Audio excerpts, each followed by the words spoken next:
All right. Welcome to the 2012 Pre-Season Podcast. I'm here with Chris. Hey, Chris. How's it going? How is it going? It's New. been a long time It has been a while. since we talked some TBL. I know we had that very interesting expansion draft. That was very fun. Yep, Do you we're want through a very long off season, but hey, opening day is Sunday. It's got what 7 new GMs to? in Yep. the league, so a lot of fresh faces, and yeah, 8 teams a division. So some things to look at, some things to refamiliarize ourselves with. Yes. Yes. Let's get to the game screen. Cool. And I think,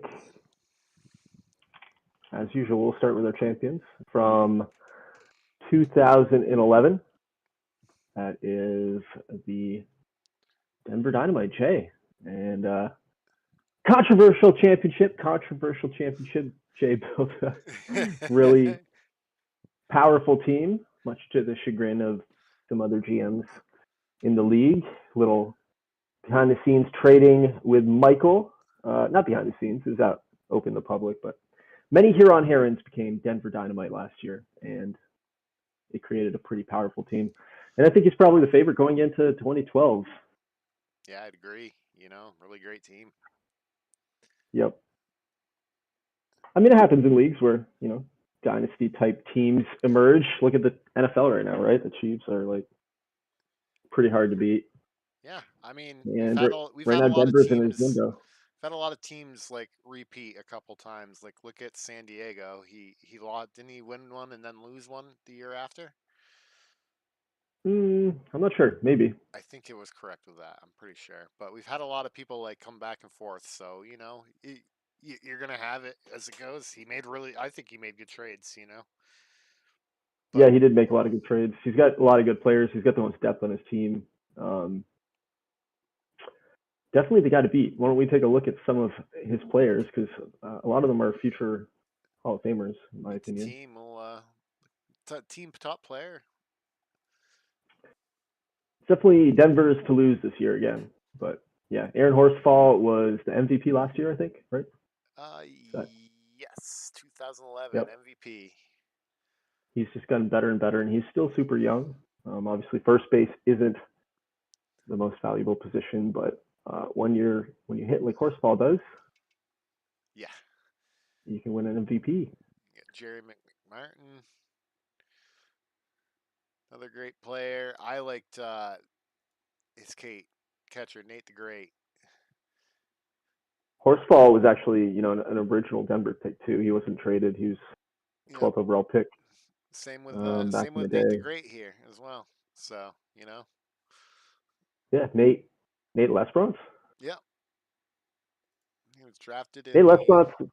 second round, Yeah, he's 2006. been on Denver the whole time. I didn't realize that. Confusing him with someone else. I feel like wasn't there a catcher named Nate Lesbros? Oh wait, this is a catcher named Nate Yep, Lesbros. that is a I'm super catcher. confused. I thought Nate Lesbros has been in the league a lot longer than he has. But yeah, he's only in year 5 now. So Yasutake, big free agent, international free agent signing a few years ago by Huron when Huron was at their peak, and he still had money to somehow sign this guy. And then he got traded Yeah, to the Dynamite, and along with Victor Rivera, ex Huron. But Rivera, obviously, we know him as maybe the best player in the league, or at least the most decorated player in the league. Dude yeah, puts it on another level when he gets into the postseason. It's just been insane. He's a 4-time MVP of a playoff series, which is just insane yes, yeah. for a 31-year-old. Gotta love it. Yeah, up and down, and then I mean his rotation is just as strong as his lineup. George Reed, Anguiano, Yeah, I mean Jennings is Jennings, a great number Klein. 3. Yeah, just great lineup. Yep. I think the only weakness is the bullpen, and I mean that's kind of the weakness across the board for most teams. I Yeah. think bullpens are always hard to piece together. So his bullpen's not terrible, No, it's not but terrible. It's not. he doesn't have crazy back end pieces. Yeah, I agree with that. I don't. I like his team well rounded. He is missing the bullpen, like the strong bullpen arm, but he does he need it when he's got the offense that he does. Yeah, and he goes with a different kind of style. Like he doesn't have a dedicated closer. If you look at his pitching tab, Yeah, he's got two he has stoppers. two guys. And seventh inning close later. And Austin Johnson, one of those two stoppers, a free agent signing from Washington. So he did try to do something to address the bullpen this offseason. And then I think second year, Brandon Geary came over from Louisville after the 2010 season. So some pieces. Yeah, I think he's the team to beat still. I'm curious who he lost. Let me pull up the off-season center. So it looks like who has left Denver this year? Is there anybody? So Eric Ryan, we talked about Eric Ryan being on the Winston-Salem Camels now as a $40 million man. And he's already on the trade block because our newest GM, Brian, is trying to flip guys for assets, which is probably smart to do. I don't think any of our expansion teams should be competing. Although I think one of them is, and we'll talk about him at some point in the podcast. But also lost Aaron Harrison. He's now part of the Mexico City Chupacabras, another expansion team, taking Harrison off the roster. So Denver did lose the most WAR from season to season. They're missing 14.5 WAR from last season. So he did lose some players. So I do still think he's the team to beat. He's got a pretty good, rotation. You can't forget about Mike High. Mike High is also a really good player. He played really well, I think, in the postseason last season.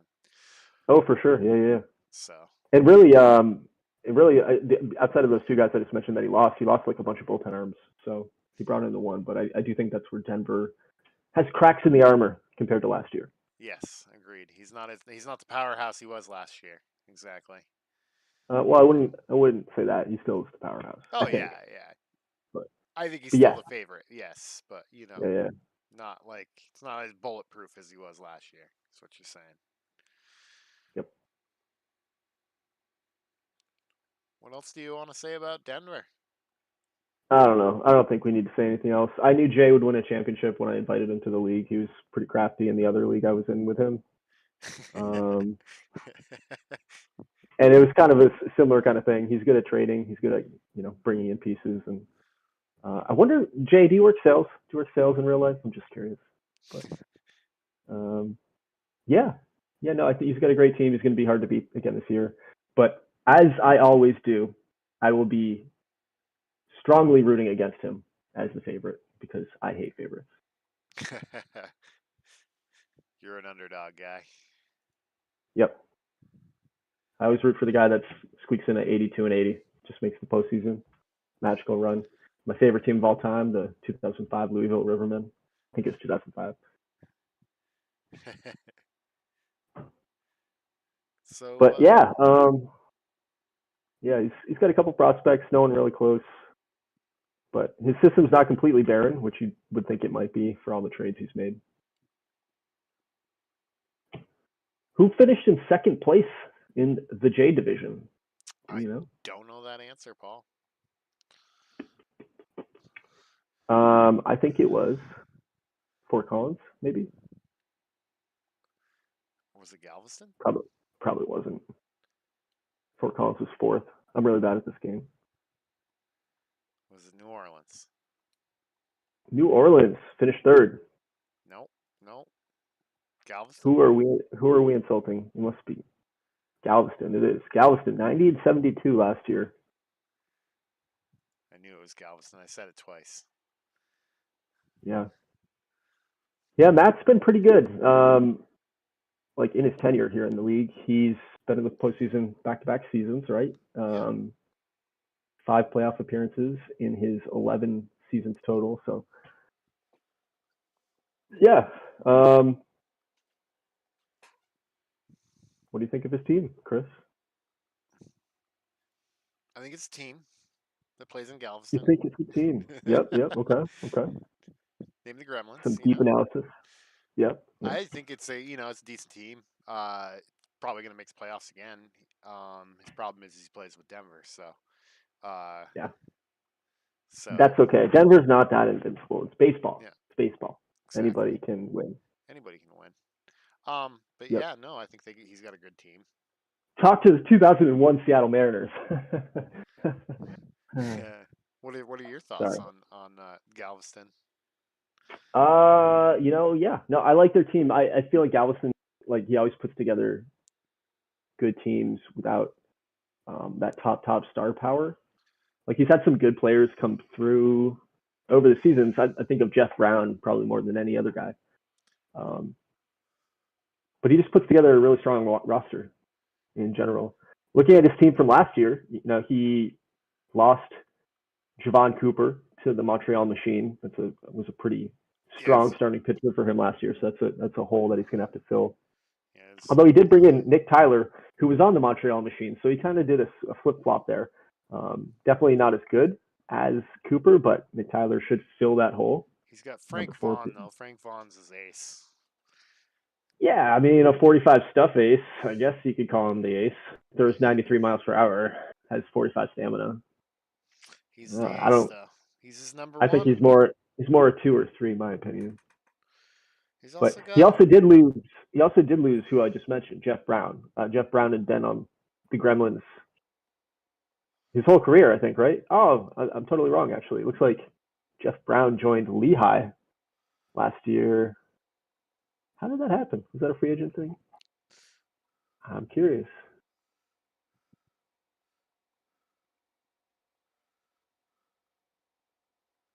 Yeah, I guess Galveston traded him to Lehigh, and then he re-signed him for a year. I missed all that. Huh. Way to go. And then he's now signed a year with San Antonio. But so yeah, some big pieces missing from Galveston again this year. Yeah, I think he'll be all right. Without seeing the other teams right now, I think he's in a good position to make the playoffs still. I think he's got a decent enough pitching staff that'll get it going. I think he's a lot like we said with the other league too. He's missing that talented bullpen arm, but he's got bullpen arms there. So I don't think if he's like the rest of the league, if he just stays. You're saying Frank Vaughn is the ace too, but I think Mike Adames. Yeah, Mike Adames, I saw him too, which is good. Neither of these guys are like high stuff guys, right? They have a lot of pitches. I'm just surprised they're like 80 overalls. They got the control and the control is pretty important in this version. And what's the other one? Movement makes them valuable. Look at Nick Williams, his number 3. He's actually had back-to-back like really nice seasons. 200 innings pitched both seasons. He's actually pitched 3 straight seasons. It looks like. The question is how is his four straight seasons without missing a start. He's an Iron Man. How was his defense last year? Has he got a good defense? Because maybe he's got I think he must because he's got these pitchers. His he's got these pitchers that I feel like keep it in the park. Yeah, he's got a good second baseman. Yeah, he's got a good he's got a good defensive squad. So his number 5 pitcher in the rotation right now, Jamie Cooper, is actually a Rule 5 pick taken from the Vancouver Vandals. See if that works out in the 5 slot for him. I have him as pretty low rated personally, but again, ratings don't mean everything. See how he plays out. That's how they perform.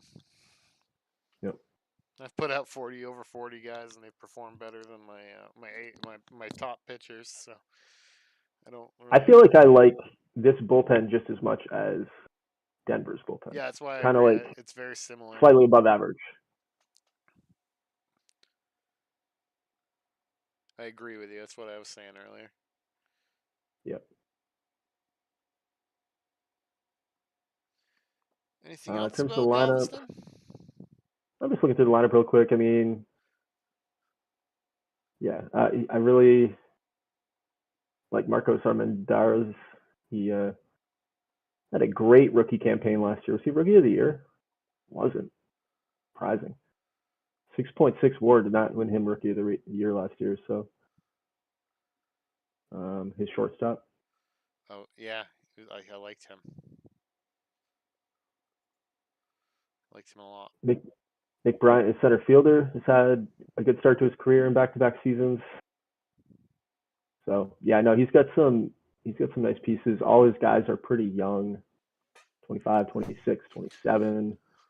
Just brought in Tim Cree in free agency from Las Vegas. Of course, he used to play for Virginia for a long time.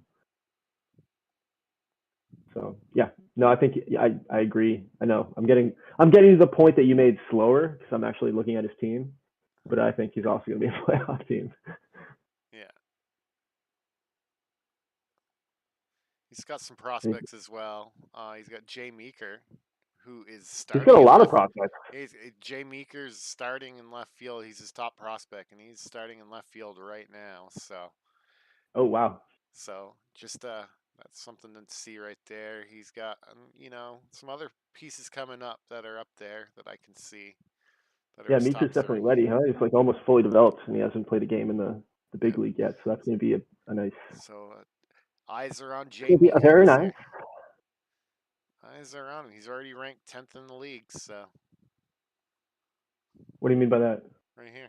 Oh, in his position, yeah. I don't give a lot into those numbers, but. Oh, I put everything into that. I believe you. I believe you. All my stakes into that. Like, yeah, Andy Alverson, how dare he be on your team? He doesn't have him in the big league yet either, but William Gonzalez looks like he's going to be a contributor pretty soon, first baseman. Look at his prospect pipeline. He actually has a really deep system, which is really impressive for a guy who's like a GM who's competing right now. He's got 27 top 500 prospects. Wow. Yeah. So great job by Matt. Matt, A+. Yeah, William, yeah, he will be ready soon. Yep. Jim Jeffries as well. Yeah, he's got some pieces coming, so he's got some stuff in the tank still. Who's number 3 on our list? I think we said it was earlier. New Orleans. Yeah.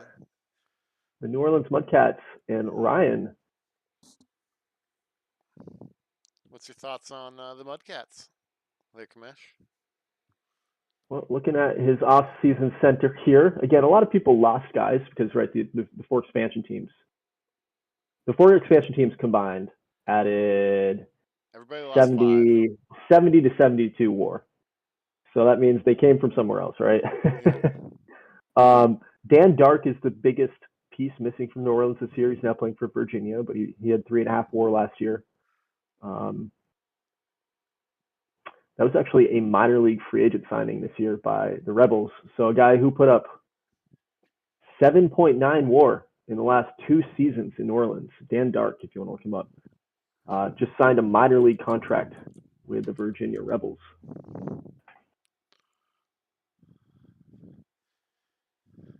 Wow. Whew. That whiskey, holy fuck. Whew. What was that? Drank a little whiskey. It went down a little hard. New Orleans, though, has added some really nice pieces. Steve McKenzie coming in from the Louisville Rivermen. That's a really nice steal. McKenzie put up 6 WAR last season. I feel like that was kind of an overproduction looking at this guy. And he's been in the league a long time. That was his best season. So it was definitely maybe an anomaly, but he's still a really strong player. Was he a free agent on his free agent contract last year? I find they always play better on their free agent year.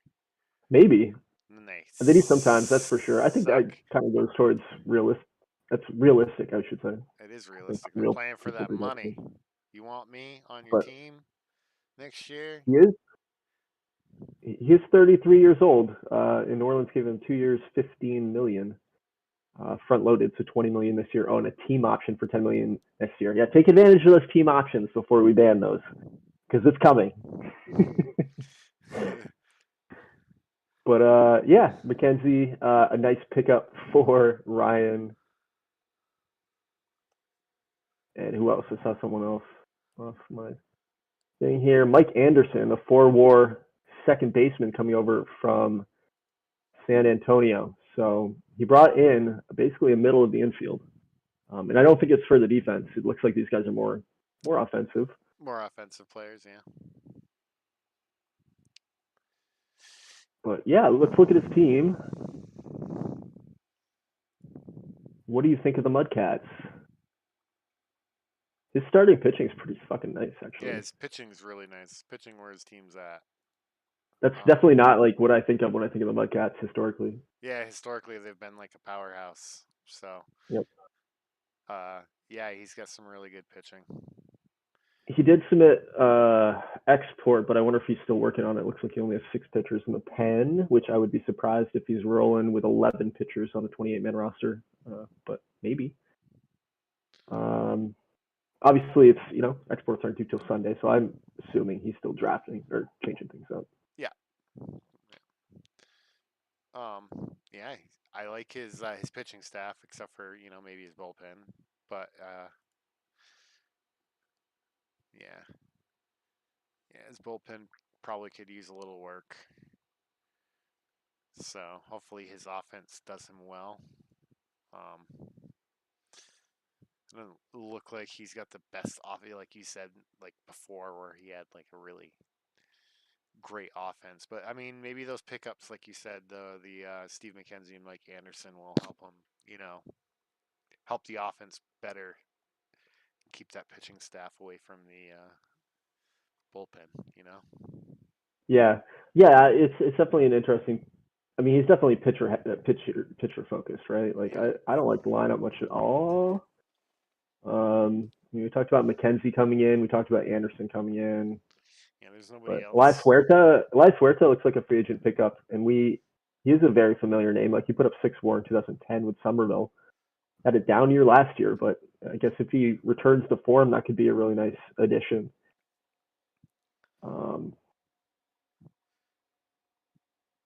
But yeah, just looking at everybody else, John Roll, he's okay. Like Hogue, yeah, I don't know. We'll see. Yeah, we'll see. I think it might be a down year for him this year. I don't think he's gonna have the success like he did last year. His catcher, although he's an unmotivated kind of prick, it looks like. He's a decent catcher. I shouldn't say he's a prick. He just doesn't put in overtime.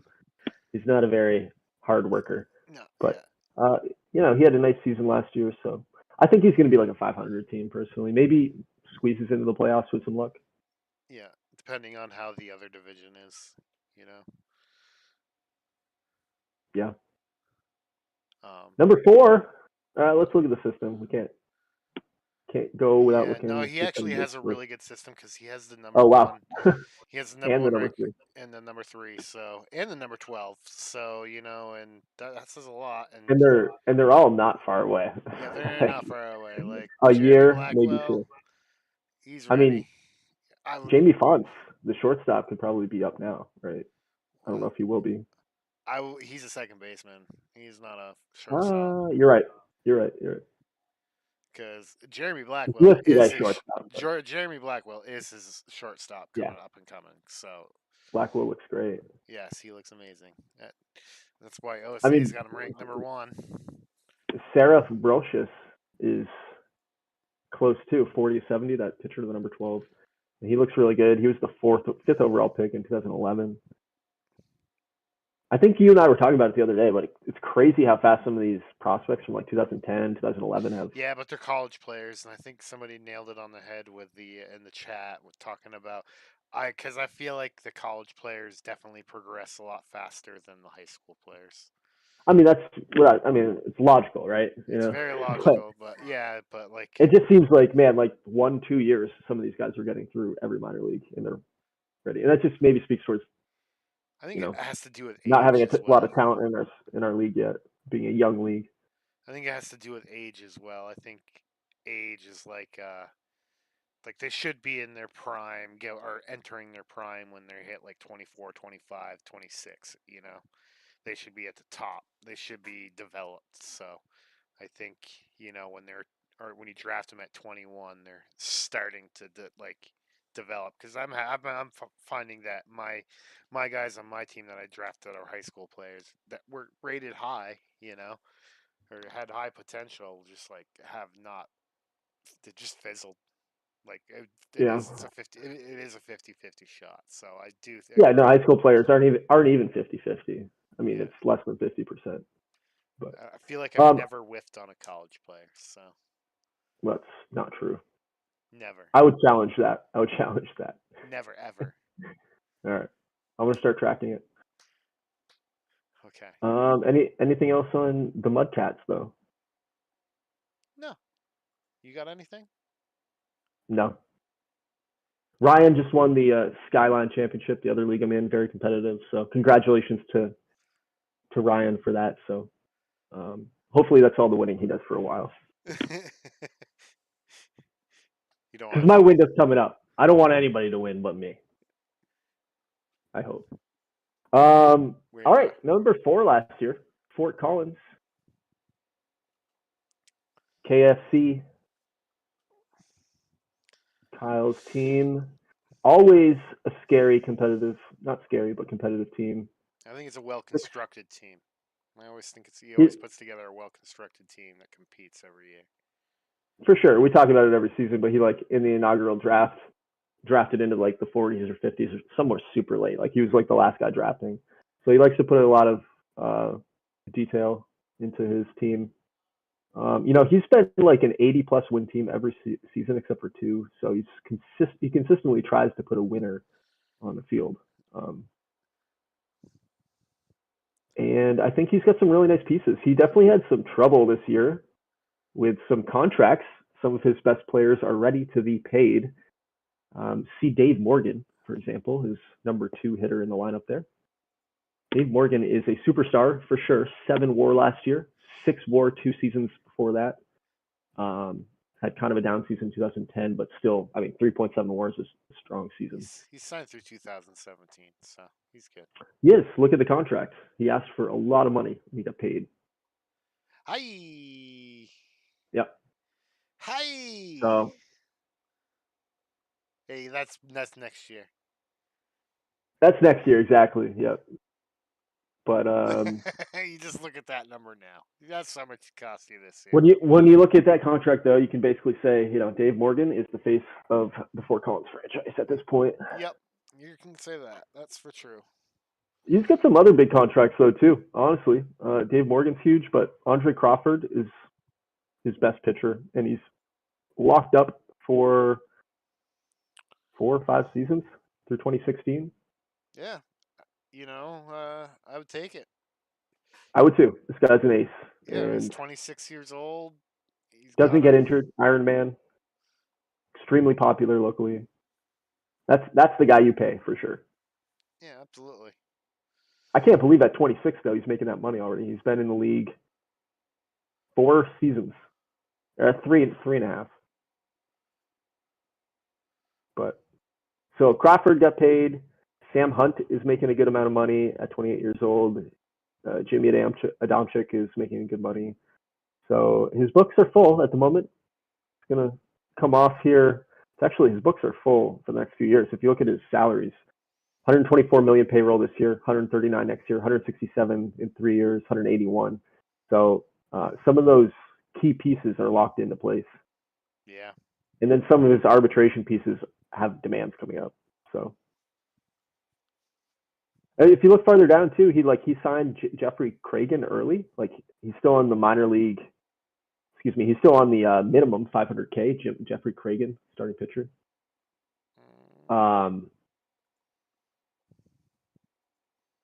Still in the minor league deal, but he extended him early. So he tried to get maybe a discount on those last few years of arbitration to keep him long term. He's got him for 7.5, 10 million, 15, 15, 15 already. So he's committed to his guys. He's committed to the ones that he wants to build around. To his team. Yep. And I think it's I think he squeaked into playoffs last year, so maybe he's got something up his sleeve and continuing going on. I think he can compete. Yeah, I've got his pitching, maybe a step under New Orleans. I really like Norland's starting four. New Orleans starting pitching's better. Yeah, he's still definitely. I think he's got the same problem as the rest of the guys as well. Is just an okay bullpen, you know, but great I don't stuff. hate the back end pieces. No, I don't hate the back end pieces as well. I like them. But yeah, they're. I like his bullpen better than Denver and the other guys'. I'll say that. Yeah, yeah, I do too. I do too. I look at Josh Winkler in the bullpen. What an interesting personality description for Mr. Winkler. I don't think I've ever seen one that long.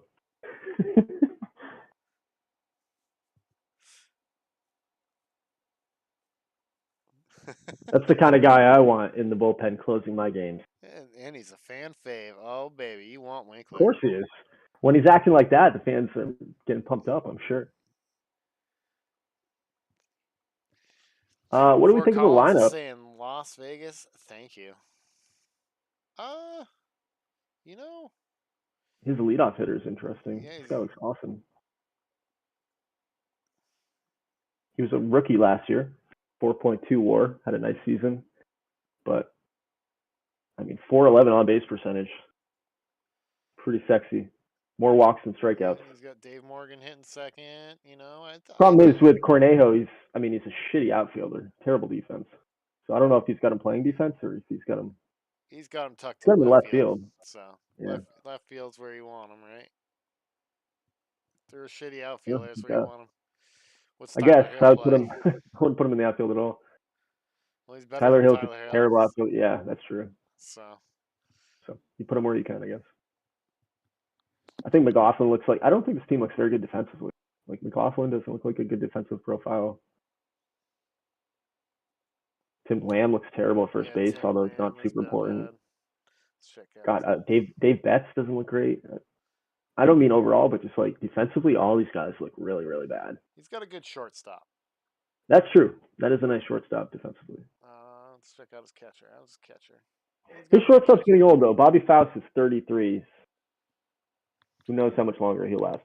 But I think And Bobby Faust is terrible offensively. 25 power, 35 eye, 40 gap. Ooh.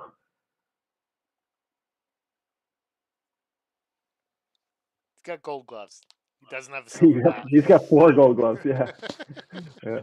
No silver bats. We don't. He's got gold gloves. Nope. Nope. I like Fort Collins' team. I think I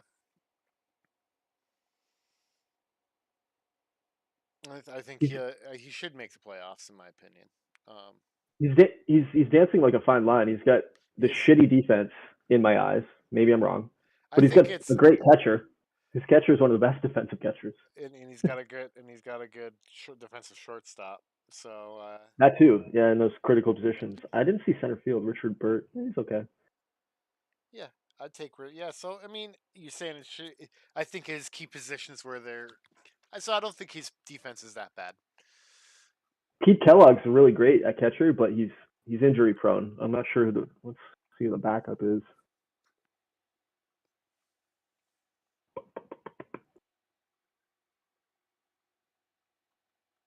Yeah, I don't know. Let's take a A look at his. step below the rest, maybe. His catcher has like been really good in the minor leagues, but 35 arm. He's up here backing up his backup catcher. Excuse me. I also didn't mention. Let's just take a look who he lost this last season. He didn't lose a lot. He lost Jamie Lindahl. I do recognize that name. He's now on the Generals. I feel like Lindahl was originally he's always been on Fort Collins. Excuse me. So kind of an average player. No big deal. But yeah, he didn't really bring in much either. His best free agent signing was Bobby Faust, who we just looked at. So, yep. What do you think? Yeah, I think he's got together a decent team. I think his pitching and what he has for his offense is going to do him fine. And I don't think his defense is as bad as you say it is. I think there's key positions probably could be better, but he's It's fair. It's got money constraints, I think, right now. So, like you I said, would his I would teams are pick locked in. him. I'd pick him to finish under 500 this year. Not by a lot, like maybe 77, 78 wins, but I think he's slightly worse than last year. I think he's better. I think he's going to be finishing third. I think he's better than, in my Oh, opinion, I think he's better than New New Orleans. Orleans? Yeah. Yeah, that's fair. They're pretty close. I wouldn't argue hard with that. So So, I feel like number 5. Oh, let's take a look at his system real quick. If you want to pull up Fort Collins, he had a few nice prospects.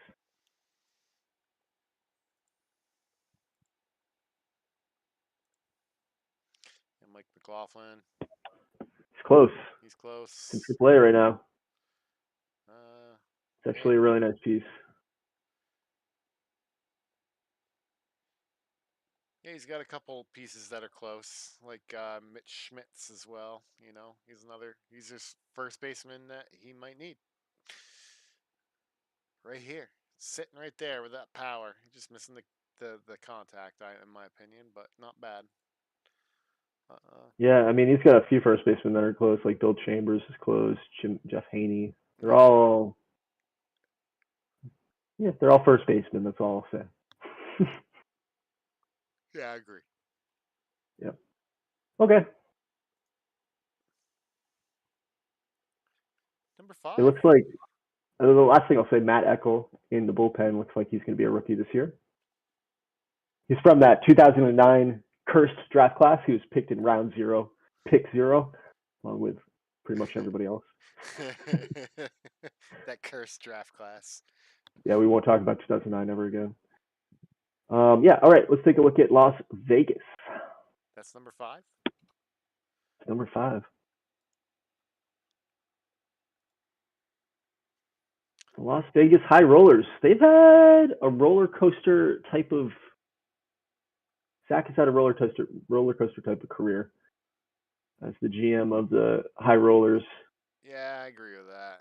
I honestly thought this team was going to be like dynasty-esque for a while. I thought they had such good pieces, and they just didn't like ever live up to expectations.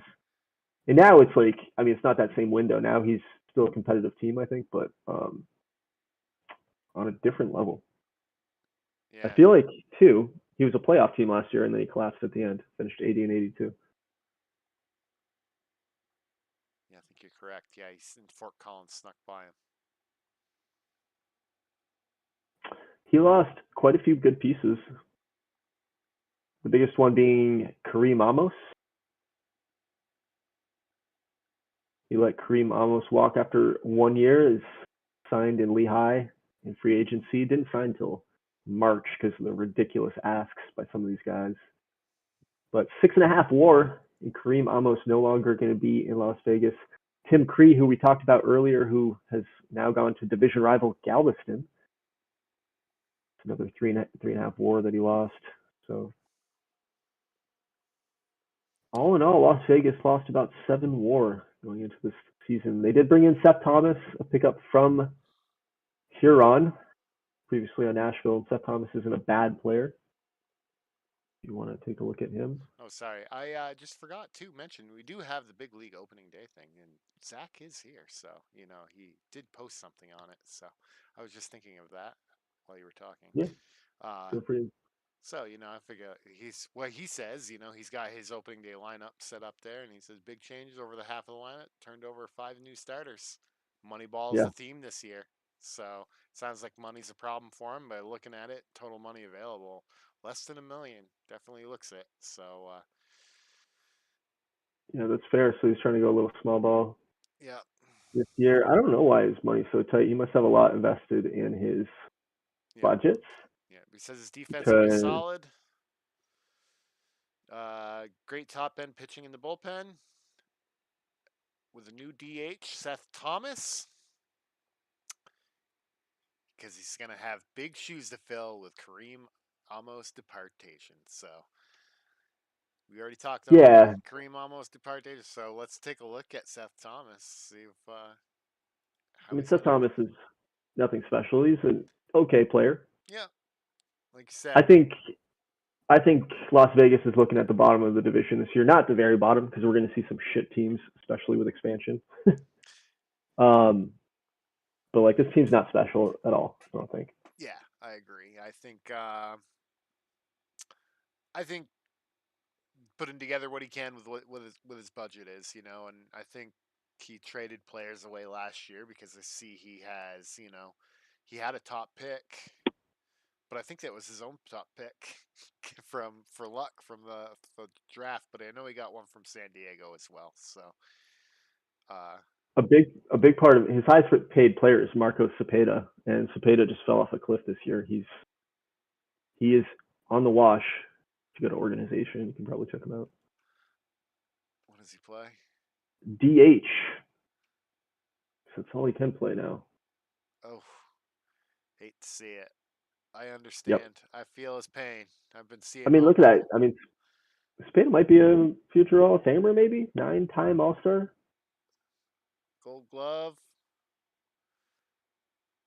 I don't know. 32 WAR, probably not actually. Just really popular.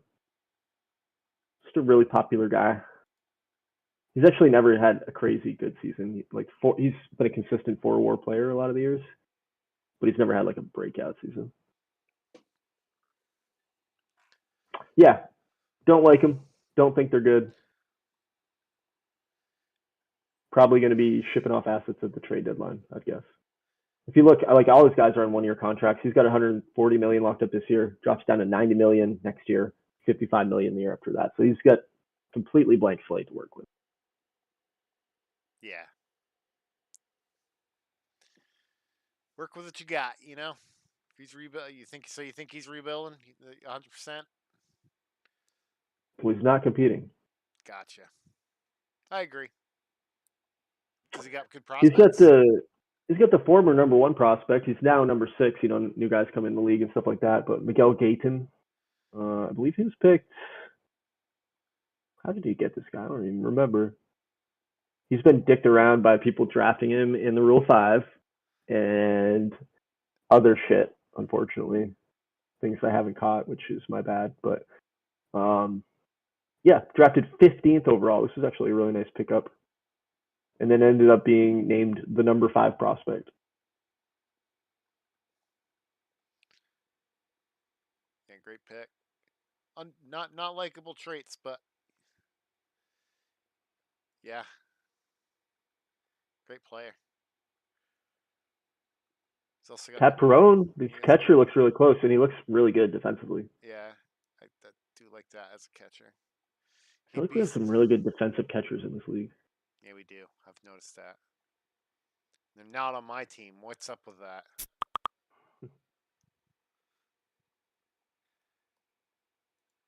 Yeah, I like that. Yeah, all his top prospects have started the development. Matthew Taylor's on the way. Joe Brown is getting close. So maybe a young wave of high rollers coming in to start that next generation soon. But I think 1, 2, maybe 3 years of sucking is on the horizon. I feel that. It's not a bad thing sometimes. No. I mean, I'm the king of sucking. Yeah, I know. I've seen you play. I missed the playoffs for many straight seasons. And now I have the number 1 farm, but we'll get to that later. Yeah, we'll talk about that later. Yep. Number 6. Who's number 6? Atlanta? No. Couldn't be. I think Atlanta was really bad last year. Atlanta. Just kidding. They were number 6. I thought it was Tampa, but you're right. No, Tampa was 7. I know Tampa finished last. All right. What do we think of Miss team? Let me take a look at the off-season center here. So Atlanta has lost Zerwald Jetcha in the offseason. Now playing for the Herons. Jetcha was a center fielder last year, put up 2.5 WAR, so not a huge loss. Greg Gross is gone. Greg Gross, a lifetime Smasher, had played with the Smashers from 2002 to 2011, put up 34 WAR, and now he's playing for the Chupacabras. He wasn't protected in the expansion draft, so no longer a smasher and brought in some decent pieces. So maybe looking to improve on not a great season last year. And Mispin, I don't remember if she joined in 2010 or 2009. I think it was 2009. I think successful first season, kind of like a fluke success. Feel free to correct me. But then fell off the cliff last year, kind of where Atlanta was expected to be. Miss might have joined in 2010. I don't remember, but I don't remember either. Team is definitely on the rebuild. Went from 63 to 70 last year. I think they're taking a step in the right direction. They brought in Steve Johnson from Kingston. Pretty good pitcher. You want to take a look at Johnson? I think Miff also put a post in here as well into the opening day.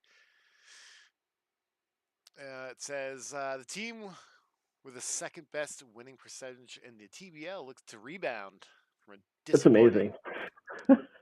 Yeah, rebound from the disappointing 2011 season with a flair, having reinforced our rotation, middle infield, and overall depth the offseason. The Smashers look to take advantage of an exciting young core and will begin the campaign hosting the expansion Winston Camels for the first time ever.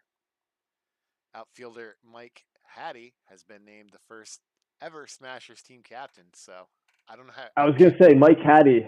Mike Hattie looks really great, and is a great free agent pickup. Captain, center fielder.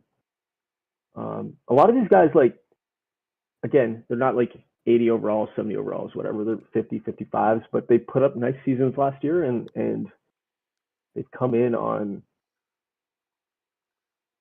some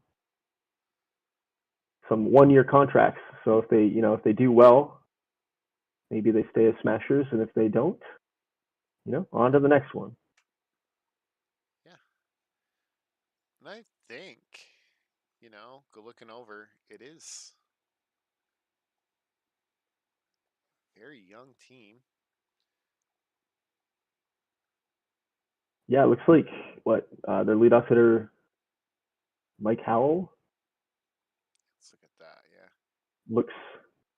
Looks like Howell will be a rookie this year. Really struggled after call-up day last year, 36 games, almost -1 WAR. But so yeah, that's a young piece. Downen came in free agency, the number 2.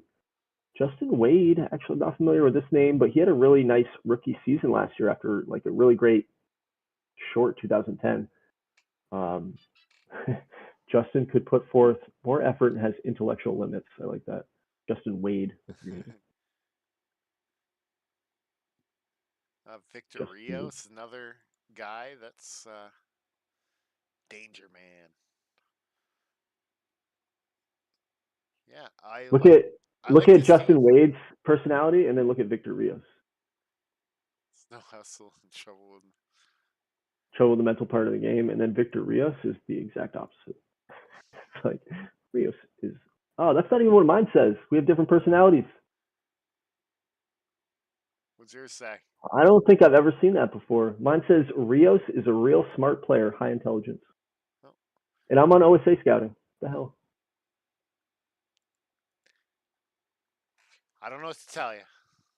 I am going to write out of the park a letter. What do you think? Pitching wise, what do you think?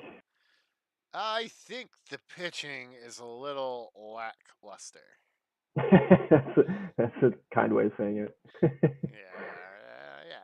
Yeah. All around, I think the pitching is a little lackluster. Pitching sucks. I think if the offense does well, this team will do well. I think this team will be bad again, but I think part of that is that we've seen a really tough.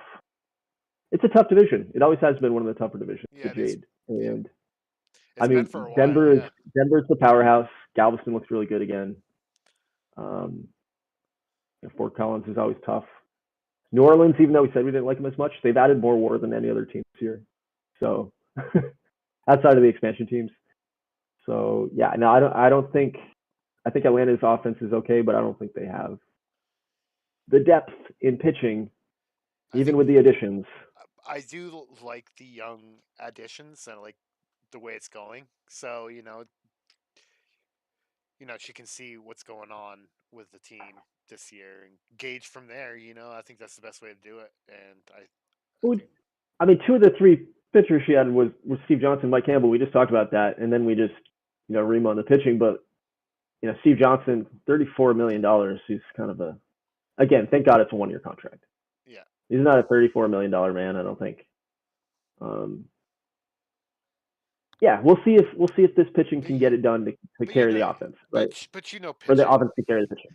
But pitching is like always comes at a cost, and it's definitely a free agent pickup. So for sure, if you want to snag it early in the post or off season, yeah, before if that's what you need, and like you don't know what you're gonna get, then you're paying. So yep.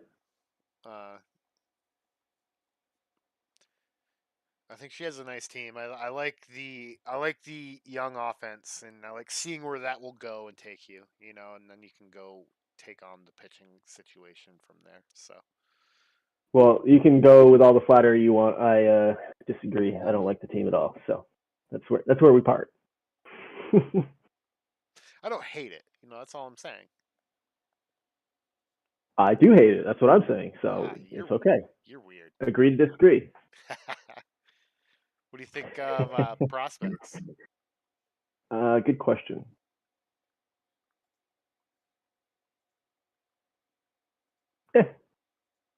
Not a ton of top end talent. Not terrible depth, though. They're kind of a mid range kind of system. Yeah. I think hopefully. I think a lot. Hopefully, Mets is looking to draft some pitching because I think that's where the organization in general needs to improve. Right, pitching is super shallow. Well, exactly. That's what I think. That's what's missing in this team. Otherwise, I think this team would be good. But not just at the major league level. Like this prospect pipeline doesn't have a ton of there's no pitching talent. I don't see any. I would say no. Yeah. I'm just looking at potentials, right? But like, there's probably a few nice pieces in there. But yeah. All right, who's next? I don't know. Who is next? I'm gonna say Tampa Bay. Tampa is next because the other team has never played a game before. So Cole's team.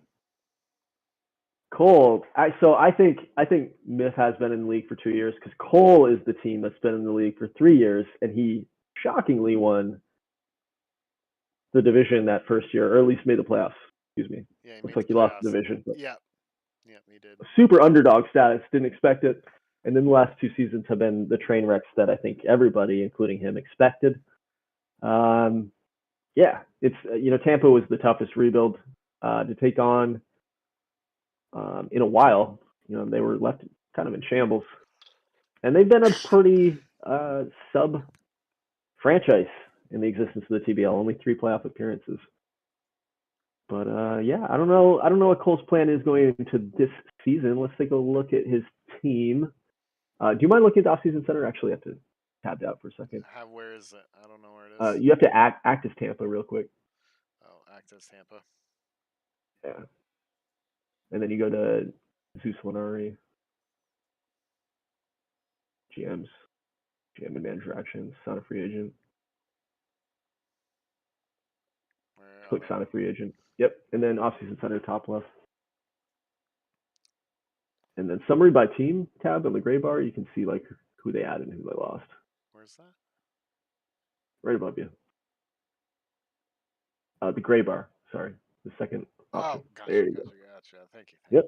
Lost. So yeah, what happened at Tampa last year? Looks like they have netted negative 2.1 WAR, so it's been pretty similar. They didn't lose any top end talent, looks like.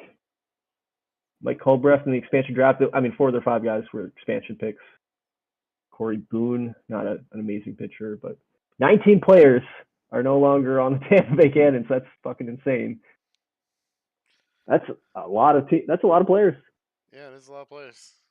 And he brought in 1 guy, it looks like. So I think he's still in rebuild mode. Who did he bring in? Tommy Jones or something like that. Who did he bring in? I think it's shortstop. Yeah, Tommy Jones, that bottom guy.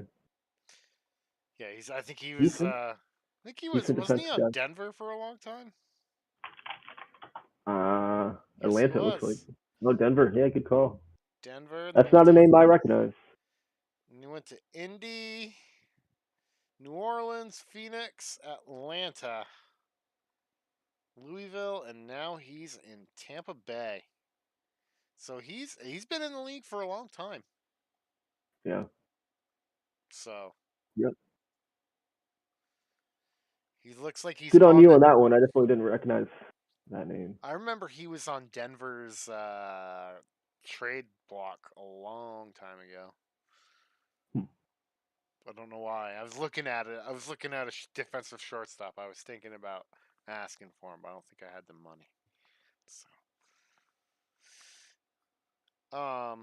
yeah. What's your thoughts on the team? I think it's. Um, I think it's still a work in progress for sure, and I think we can definitely see he's got some prospects coming up. They're not quite ready because he's got two of the top five and three of the top 10 so far that I can see. So yeah, I mean, Colin Shevlin was the 1-1, right? And he's second overall right there. yeah, Barnett, I think, was the 1-2 overall, maybe. Look in. he's yeah Yeah, he's the he's second overall he's pick. he's ready to be taking over Tommy Jones's position. So Is he already? Again, so this was the second overall pick last year. He's already this is what I'm talking about. He played one fucking minor league season, and he is pretty much ready. yeah, he's pretty much ready. Yeah. We don't develop prospects here. We just send them straight to the bigs. So yeah, I know. I think Tampa is still working on their lineup. Last I checked with him, he was working on it today. Maybe he exported.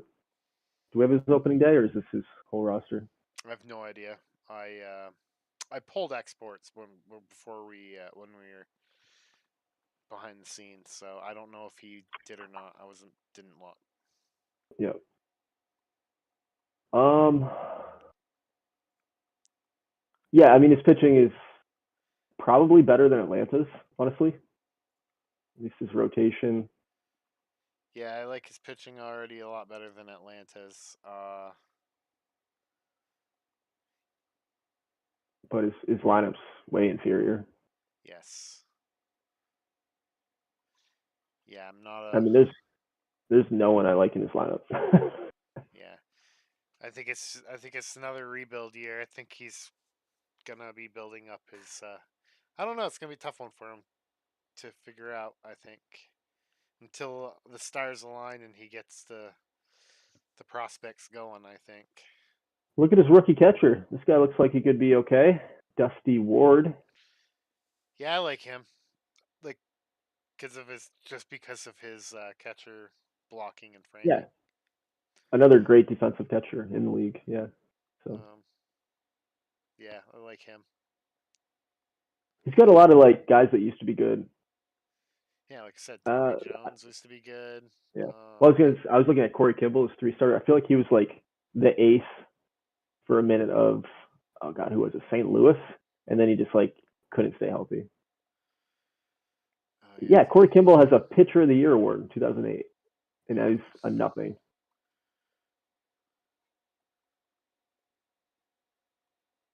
Fell off a cliff. I think he maybe fell off a cliff when we went to Out of the Park 25, I think it's the as it does control. happen. I think it's the control. Yeah, I think 45 isn't enough. that's what I'm saying. I think that like all shifted when we switched versions. I don't Yeah, know if he was always a 45 control guy, damn but version changes, always changing everything. Ruined I know my it's like a whole new era. it ruined my team as well. I want to say.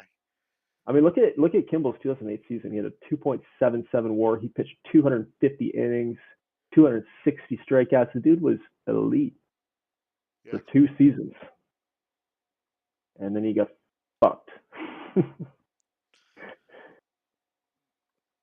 yeah. Yeah, I think Tampa's gonna have a tough season this year as well. I think it's gonna be a fight for him in Atlanta, who's gonna be on the bottom. Well, I mean, what about Winston-Salem? Ooh, what about Winston-Salem? Who You forget don't think they're about him? going to be You don't think they're going to be competing for the bottom? We shall see. The Camels. The Camels. For, Camels may have one of the more challenging in the league. This is Brian's team now. Brian just joined today, so hopefully he enjoys the podcast. But yeah, the Camels. we get to dive in the This team with him GM, today. yeah, this GM Lex, kind of ghosted halfway through picking, and then said they wanted to stick around, and then ghosted through the whole fucking off season. So definitely a challenge here. I mean, I think all the expansion teams are going to be a challenge, but Winston, the cupboards are definitely bare. I will say, if you look at preseason predictions, Winston is one of the expansion teams that actually isn't expected to finish dead last in their division. And we haven't pulled opening day preseason predictions yet, but at least end of spring training predictions had them finishing 6th of 8th. Look at that. I think that all switches around again when I pull opening, but and I'll repost those in the big league news. But yeah, I don't know. Maybe this team isn't as bad as it looks, and I think part of that is they actually have an ace, Eric Ryan, at least for the time being. Yeah, he's selfish. Show me the money. Well, that's why he went to Winston-Salem. He wants them. He wants that cigarette money. $40 million.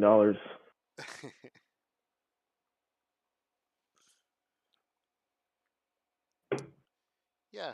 Nick Schneider. I feel like Nick Schneider. Did he come from your team? Did he come from Nick the Schneider? Seals? Maybe. Where's Nick Schneider? He's number 2 pitcher. Yeah, I think he's Seal, San Diego. Yeah, but he was on Virginia last year, so. Interesting. And yeah, let's take a look. Who else did he bring in? Eric Ryan was Toki Doi. I think Doi was he was the first pick overall. Is the 1-1 in the expansion draft. Yep, he's actually a nice piece, and he's only 27. So this is a guy that we could see on the Camels for a couple of years, I think. Yeah, it was a good pick for him, I think. I mean, honestly, maybe he flips him. Maybe he flips him just completely to focus on the future. But that's probably the best piece you can flip. Yeah. Brian Nadeau from Montreal, third baseman, put up 2 WAR last year. High work ethic kind of guy. Aaron Heisler as well. He picked him up from San Antonio in the expansion draft as well. He's a first baseman. But it's his top team pick. Yeah, I don't. Well, again, of the 4 teams in expansion, they added 15 WAR to their team. I know that means really nothing for an expansion team that had 0 WAR the year before, but that's third of the 4 teams in terms of total WAR added. So who knows what they're going to look like this year? I mean, they're going to look bad. We do know what they're going to look like, but who knows if they'll finish in dead last? Yeah, they'll have a little spark. We'll see if that's going to be the team that's going to. Yeah, exactly like what you say. I don't hate their pitching staff, and honestly, I don't hate his top 4 of the lineup as well. So yeah. I don't hate them. I mean, I don't think Dennis Hoy is very good. I honestly think there might be a step ahead of Tampa and possibly Atlanta. Wow. Right now, I would say maybe ahead of Tampa. I think they're about on par with Atlanta. Yeah, I mean, because he's missing back end talent in the starting lineup for sure. I don't think Las Vegas is very far ahead of either of these teams. Yeah. You liked Vegas more than I did, I feel like. But I liked Atlanta more than you did. I don't know. There's not a lot to talk about. Yeah, I mean, yet with this team. Yeah, and not to mention too, he shouldn't have prospects, but he does with Ricardo Sandoval. How do you get this feller? Scouting discovery. Woo. Yeah, hey, a nice scouting discovery already. Jeez. And I don't think he's even a top 500 prospect, though. Yeah, He's I just bet. a lot Yeah, of I bet he's potential. nothing. But it's his top prospect. So we'll look at There you go, that. Brian. You got one guy that looks like he could be something so far. Uh, yeah, that's not bad. That's not bad. What's that guy's name? Ricardo Sandoval. Yeah, he's actually just out of the top 500, so maybe you see him dev up and become a top prospect. We'll see. I always get scouting discoveries. I get them every once in a while that are 20 over 80, and I'm like, woo! And then the next sim, I get it. It's a 20 over 30. So For sure. Yeah, it's the same thing with the international amateur free agents now. Like those, I want to say like 3 or 4 versions ago of this game, like IAFAs used to be like the fucking shit. And if you drafted them, they always turned into, not always, but a lot of times they turned into superstars. Now it's like definitely a lot more hit or miss, like where they don't always develop when they're 16 or 17 years old. yeah, yes. Um, yeah. Brian did point out Dan Torres is one top 500 prospects, number 409. But yeah, long rebuild in the works here. Actually, for all the expansion teams, obviously I auto generated the minor leagues. They didn't draft minor leagues, so I intentionally like deleted anybody with any kind of promise because it doesn't really make sense to have like, in my eyes, a future strong TBL player just like created out of thin air. Yeah, So auto-generated one. Yeah, I agree yeah, with that as so well. minors were generated enough just to fill, and I kept a few like 45, 50 potential guys there that might turn into, fringe major leaguers, but no stars, no prospects. It's all going to be built from scratch. Yeah, I think you're right. I think this is gonna be a fun division. So are we gonna be ranking them here? Yeah, let's rank them. I'll go first. Why not? Okay. I want to get some papers so we can remember this for Yeah, later, yeah, for so I that can tell you mid how wrong you were. mid-season podcast review, and we'll find out how where our predictions were at. What do you got? All right, number 1, Denver. Oh, bold. Tough, bold, hot takes. Denver's taking the division, the J division again. Uh, Galveston's gonna finish 2. I'm with you on both of those. 1, 2, Denver, Galveston. 3, I think is Fort Collins. I'm also with you on that one. 4 is New Orleans. I am still with you. Las Vegas 5.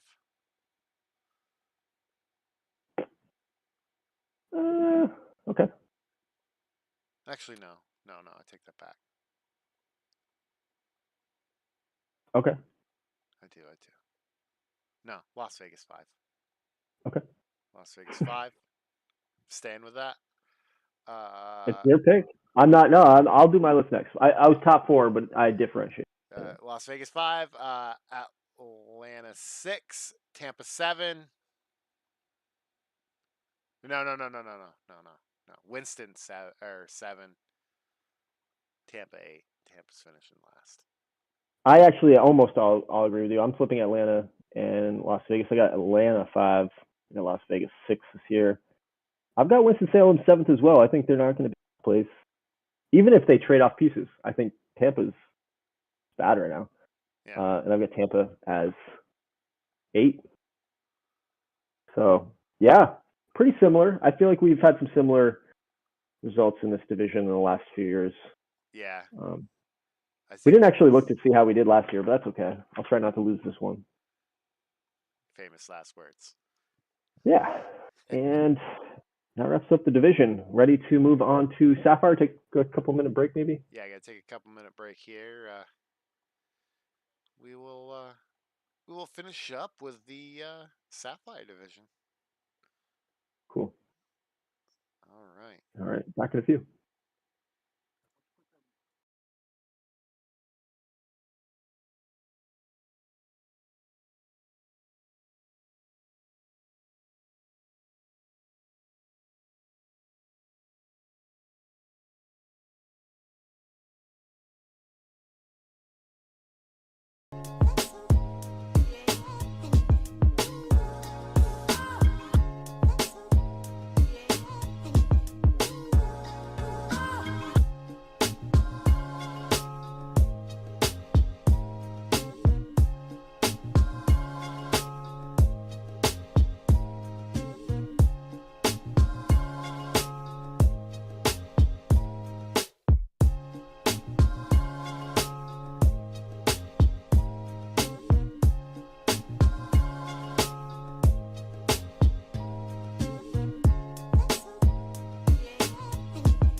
sit up, hey. You sit up, hey. You sit up, hey. You sit up, hey. You.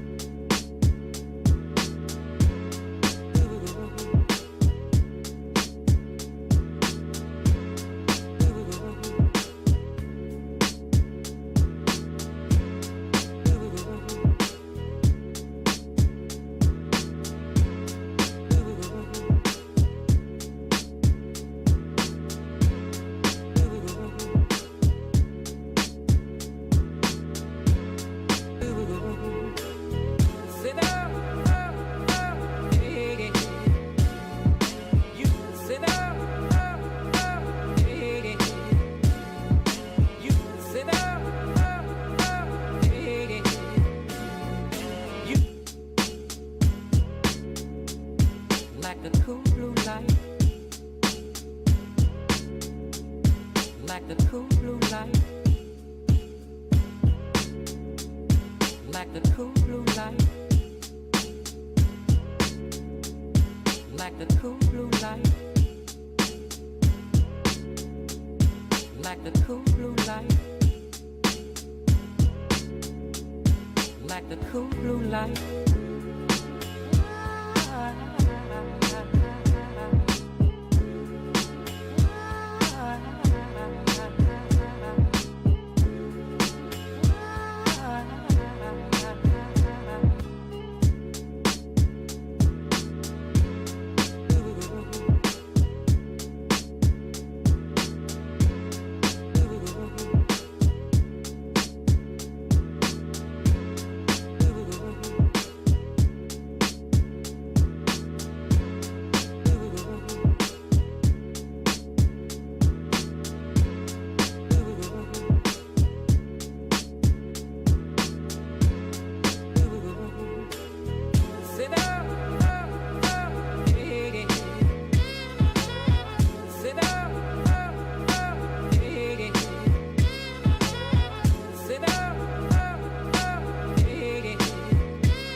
ready to roll?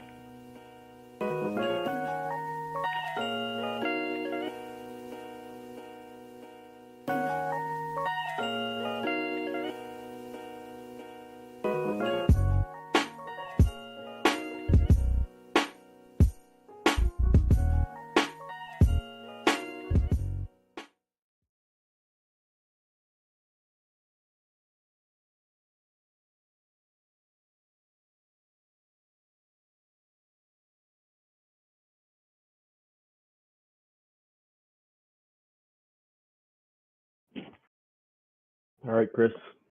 Division number 2 in the Ice Conference.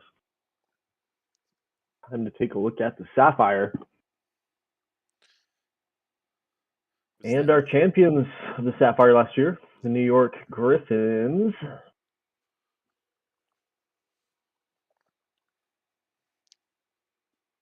And Matt, obviously, one of the more successful GMs in the big league. 7 playoff appearances in 11 seasons, 2 big league championships, including the last one in 2010. Yeah. And into a brick wall with Denver last year, but yeah. Yes, he did. Gave it his all, though, I believe. We didn't mention it, but Fort Collins brought Denver to 7 games last year, so it all could have been for nothing. But yeah, what do you think of our New York Griffins in Matt's team?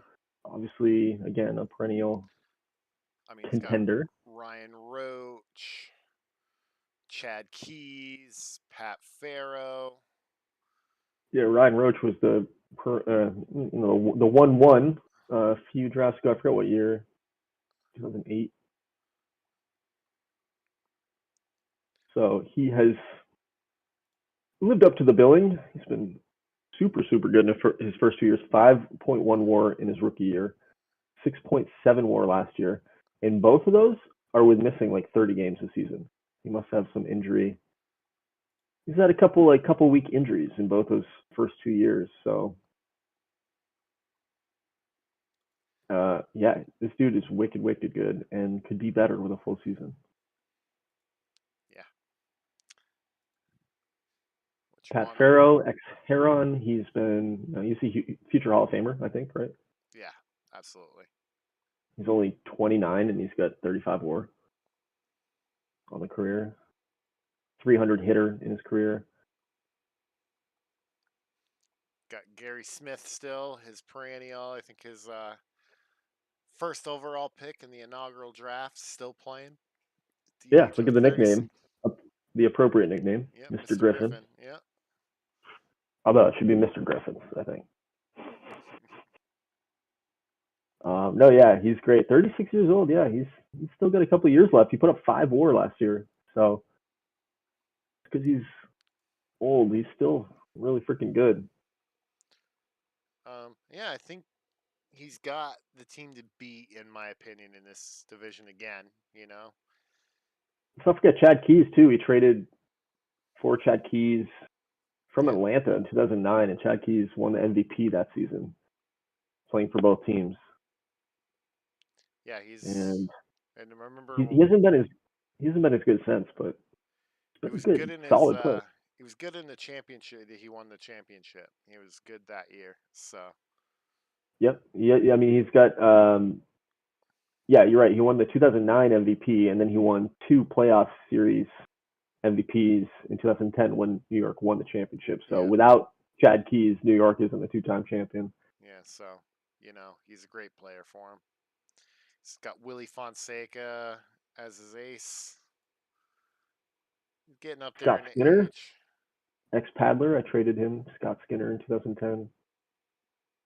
Scott Skinner won a championship with New York. How about that? And yeah, did you say Fonseca? Yeah, Fonseca is his ace. I think his back end of his rotation might need some help, but maybe. His 5 guys are rookie, so yeah, it's kind of unproven, but he could be okay. I mean, I like Salinas as number 4. Yeah, I don't mind his number 4. A couple of his pitches are still coming in, but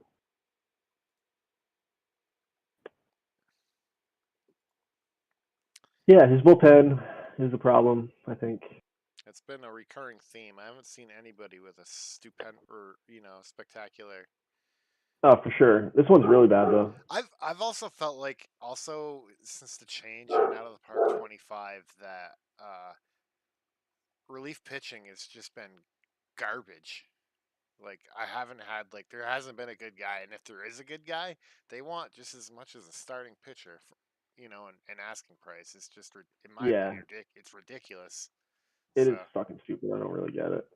I don't get I have shown you the settings in the league, and they're not supposed to ask for as much as they're asking for. I don't why are people asking for 40 fucking million plus? I have the highest setting for the highest superstar player at 28 million. That's a fucking big difference. So annoyed. Crazy. I don't understand it. So. Yep. Who did New York add? Who did they lose? Yeah, who did they add and leave? Let's take a look here. I've got them adding nobody. They've had a pretty inactive off season. Really didn't do much at the beginning of it. I don't even know if they really made any IAFA offers or anything like that. They've kind of just coasted through the off season this year. Pete Spooner left in free agency and is now on the Boston Boom in the division rival. He put up 3 WAR last year at shortstop. So you got Matt Smith there now. So yeah, he might have a little hole in the defense there. Yep. Yeah, I don't think New York's going to be as good as they were last year. I think they're still going to compete, but I think he won his championship. He got a little worse last year, and I think he's going to get again. He hasn't put much into his team this offseason. Maybe that was budget. Maybe he was just busy, but I just don't think there's going to be improvement. I don't think his budgets. I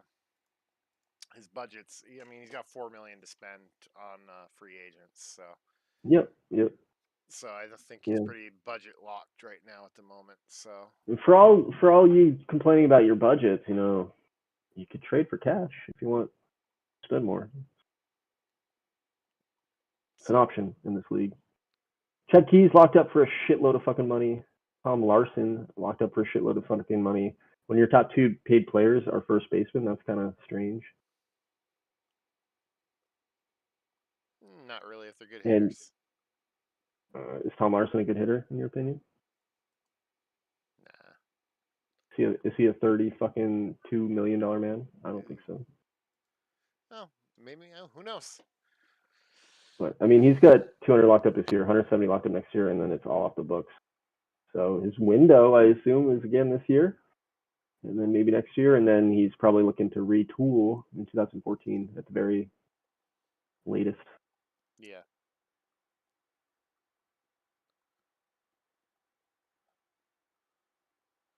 Yeah, I think he's got a great team. I think his window's still open. Does he have prospects? His top prospects, not the best. So. I think he's like an 80-something win team this year, though. I don't think he's a 90-win team. I think he's a 90-win team. I think he's going to win the division. I don't know what else is in the division. So I don't know what else is in the division, but I feel like Lehigh's been making moves. And I feel like Lehigh could be dangerous this year. We'll get to them, but yeah, he doesn't really have any thing there. So yeah, I think he's. I mean, until he's not the team to beat, I think he's not the team to beat. That's my opinion. I kind of roll. All right, who's next? I don't know who finished second. Was it Washington? Was it? Yeah. Washington. They finished second last year, yeah. So the second time making it to the playoffs.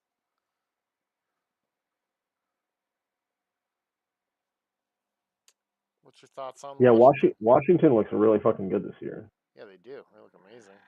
Although you still got New York winning the division? Huh?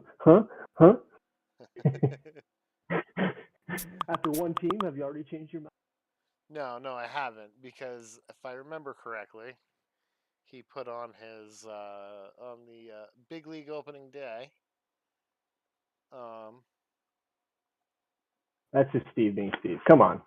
How bad could his injuries really he's be? just got the Washington Generals lineup, and he's got him like in the hospital. So, but Yeah, he does have 5 injuries already, but look at them. They're all 40, 45, 40s. Like, there's no superstars injured right now. He was exaggerating. Yeah, he's got a really good team. Javier James injured. Big fucking surprise, right? Yeah. He's got Ben yeah, Fowler. Oh, I forgot. He's got Ben Fowler, and I love Ben Fowler. Yeah, he brought in Ben Fowler. Yep, traded for Mossy, right? How's that working out for you, Paul? Great. He's not on my team anymore, and I made the postseason. So working out great. Yeah, he lost Toki Doi that we talked about in the expansion draft. That was kind of a big loss, I thought. He was a nice piece, but I mean, with the lineup he has, guess it's water under the bridge. Didn't lose anybody else huge. Jason Albert, decent pitcher last year. Not like a high-ranked pitcher, but had an okay season. He brought in quite a few pieces. He brought in, actually, I'm lying. He didn't bring in much at all. I thought he brought in a lot more than this, to be honest. But Jamie Lindahl coming in from Fort Collins that we talked about. Mike Harold, the ageless wonder. I actually tried to sign Mike Harold, and he beat me to him. But Mike Harold's now 41 years old, and he's been good every season. It was a great pickup. Yeah. I feel like Mike Harold's one of those guys that doesn't fall off a cliff. He just retires one day while still being kind of good. Like Phil Crawford? Yeah, like Phil Crawford, retired at 45, and he could still hit. Yeah. Yeah, no, I like this team. You might be right. He might be taking over New York. I mean, it's all injury dependent, It's just been a recurring theme with his team is injury. So, and does have the injury curse for some reason. So yeah, I mean, his best pitcher, Butch Winter, is really nice, but he has an injury history, which is a little scary. Not horrible, but I mean, he's missed 6 weeks last week. At least Carlos Rodriguez is number 2. He's young. He looks good. Not much of an injury history, so maybe that's the guy he's building around, in the future. Chris Colley, his 3 pitcher, is literally what we call a scroll guy because you have to scroll to see all the injuries. And he's not great, but I'm just saying, like, he's his number 3 pitcher. So, I mean, he may need to find some pitching depth as the season goes along.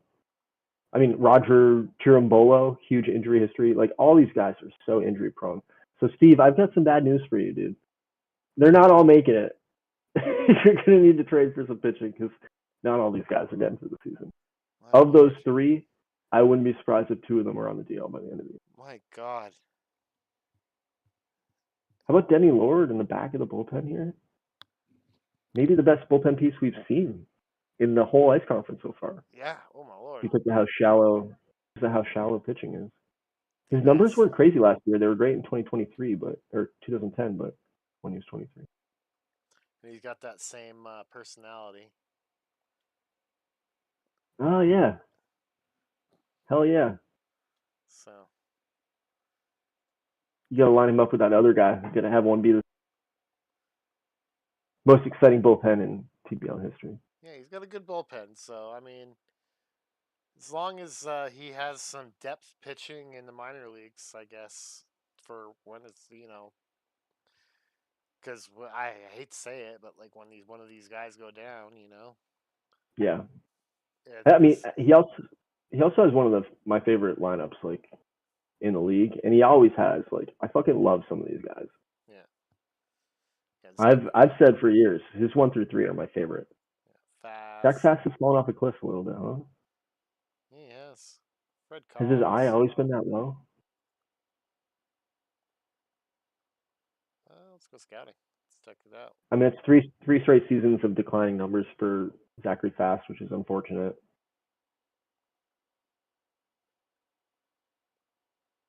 Fred Cox was a fucking breakout he had not a breakout. I'm looking at his past. He had a crazy 2008, but Fred Cox won the batting crown for the third time in 4 seasons last year. Jason Kohler, we know about his streak. This dude is a fucking monster. It was broken last year for the first time in 9 seasons. Jason Kohler did not lead the league in walks or on base. Well, no, on base has been broken for a minute, but damn, that's crazy. But still, what an impressive guy. I actually want to look at that. He's got 1,028 walks in his career. Let's take a look at the leaderboard there. Career.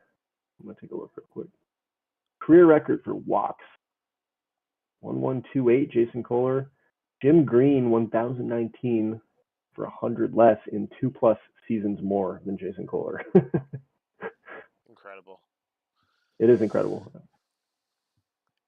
I mean, guess he needs to wear glasses. I guess they have. That's how bad the training staff is there. They figured out he needs glasses. His eyes are going.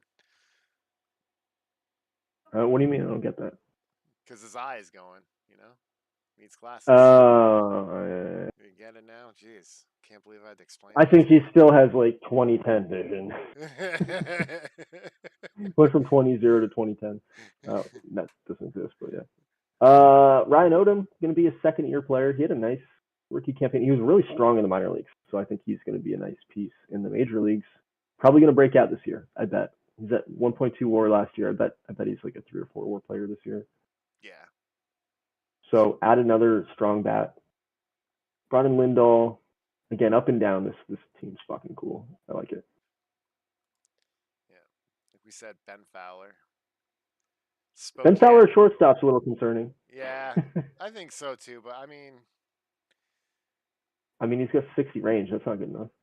It's not good enough, but yeah, 55 turn double play in middle infield. Come on. It'll have to do. He's got him for the bat. Is what he's got him for.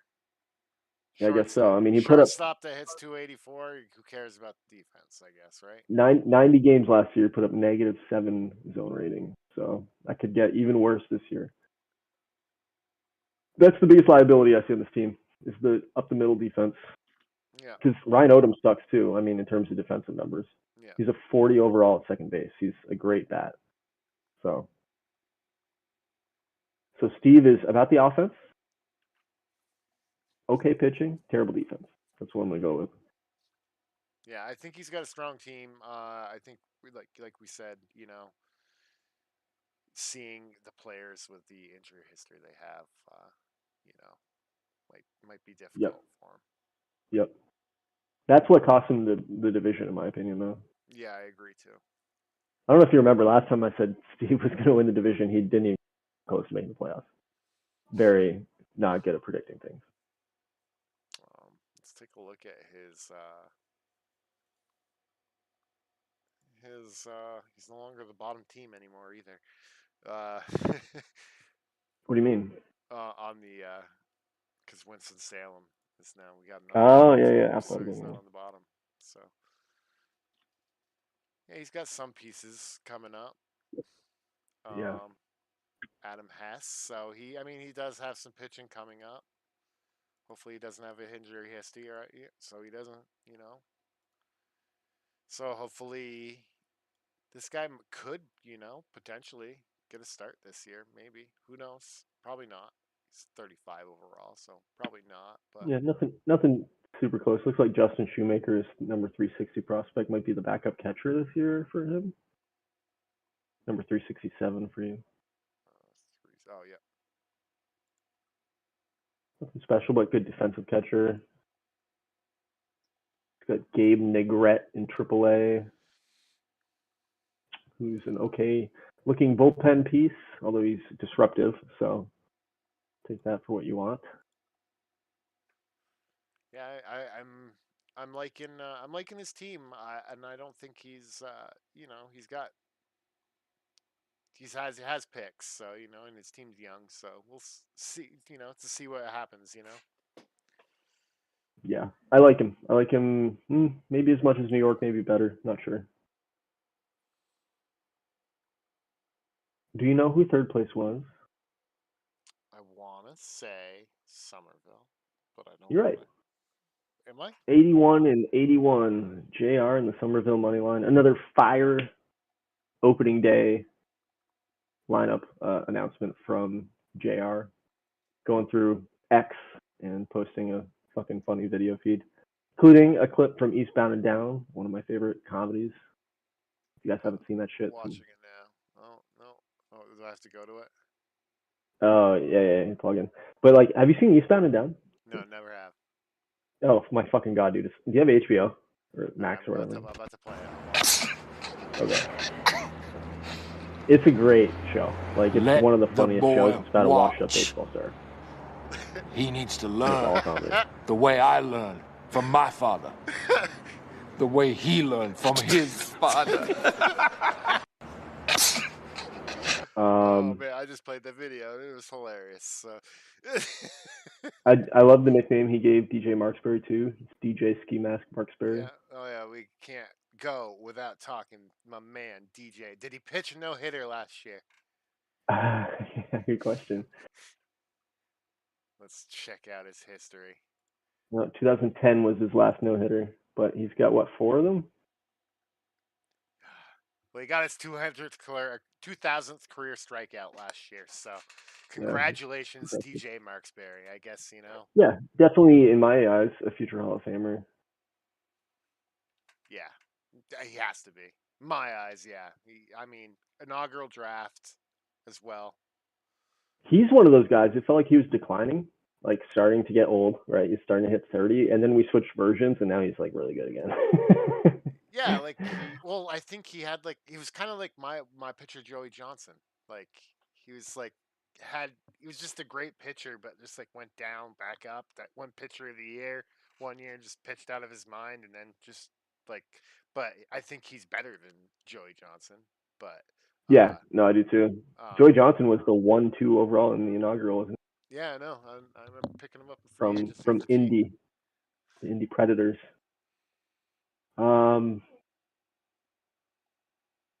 Yeah, let's see. Marksberry's pretty good. After that, he's got Journeyman in his starting rotation. I mean, I just want to announce too his. If you look at his team standing graph too, we can't predict it anymore because he flattened the line. Because remember he made the postseason twice in a row. Yeah, exactly. So yeah, how dare he? Just confused. I don't know. He broke that streak by winning a game 163. Oh my which Lord. was fluky. And then was he supposed to make the postseason last year? Yeah, we're all thrown off now. Yeah, we're all. I don't like it. I don't like it. Who are these Somerville money line? Yeah, no, what's going on? He's got another one of the best bullpen arms in the game, Oscar Giannis. Dude is pretty nice. Yeah, gnarly. Wow. 3 great pictures.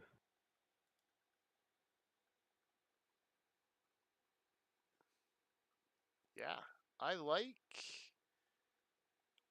liking what I'm seeing from the bullpen. You know, top end back pieces. You got DJ Marksberry. Can't ever be upset with that. Yeah, the bullpen's okay. He's got. I want to say he's got an okay pitching staff. I think it's gonna do for him.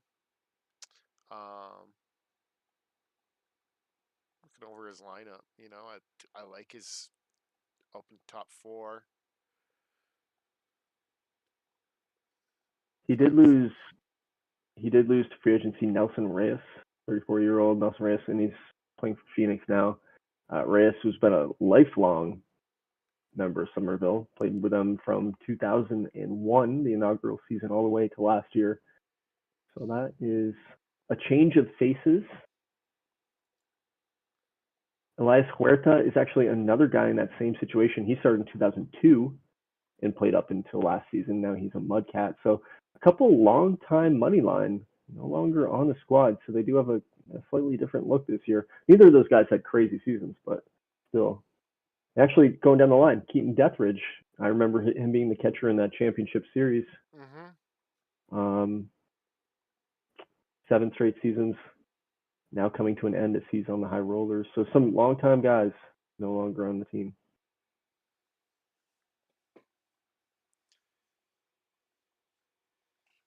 Yeah. System's okay. He's got Dan Sonneville pretty close in AAA, a pitcher, if you want to look at Sonneville. This guy looks pretty good. 4 pitches.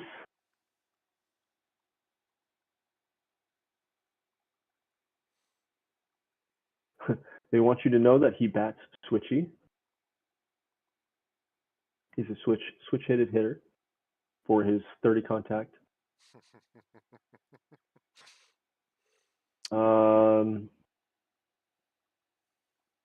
Mario Rodriguez is probably going to be making his rookie debut this year, I would assume, at first base. It's like he's ready to play. He's the number 200 range prospect.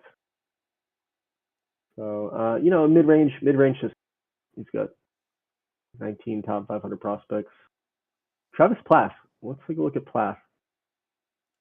Yeah, he's his best offensive player, I think. Yeah, he was brought in a trade at the deadline last year, right?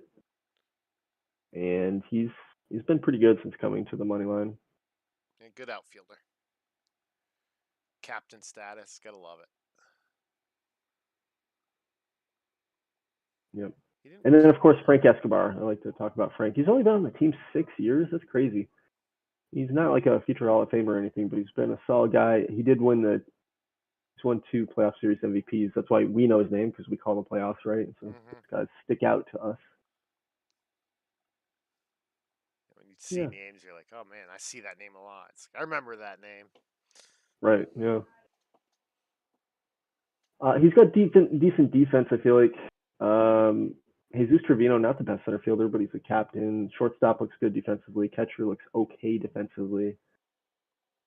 But I don't love this team. I never loved Somerville's team. He always has a better team than I expect. I think his team's going to do just fine this year. You say that about everybody. Because I'm optimistic. Chris is the fucking good cop, and I'm the bad cop. Yeah. Who's next? I don't know. Is it Lehigh? Yep, it is. It is not. You're right, it's not. It's Philly. Philly.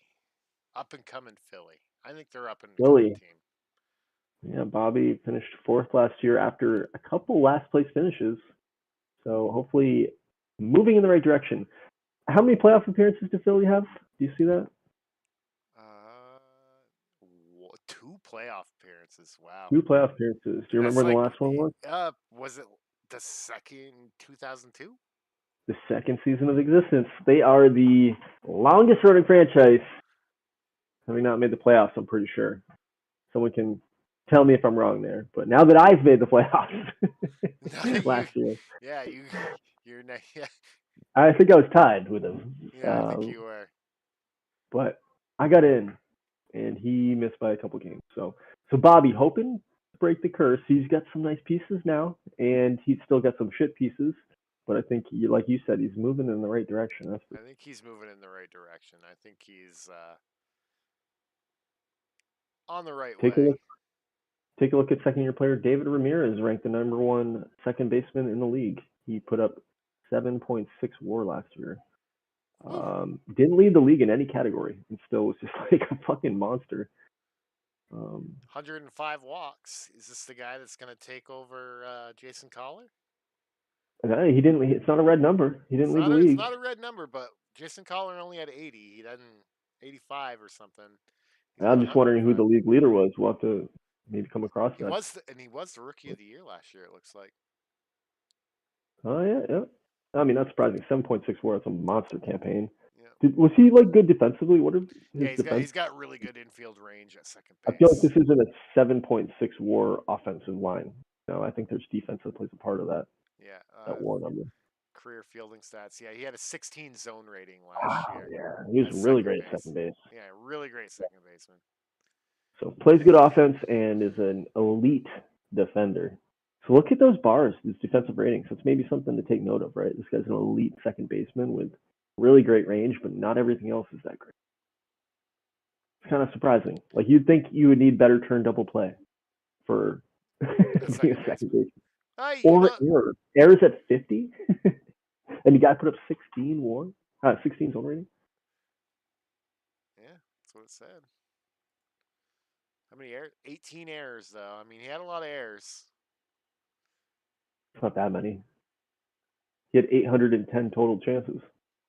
It's a lot. Should be less. 800 chances, 18 errors. It's a great zone rating. No, he's great defensive. Got Golden Glove as well. So yeah, Golden Glove, All Star, and Silver Slugger. So take a look at Philly's. Take a look at Philly's catcher too. He's third season, and he's got one Gold Glove under his belt. Good defensively, and he's young, and he's a captain. Spent some time in the minors last year too. You love it. Yeah, it looks like he was a call-up, right? Probably after the deadline. Well, so maybe this is his he played 100 games in 2010. Oh, you're right. Yeah.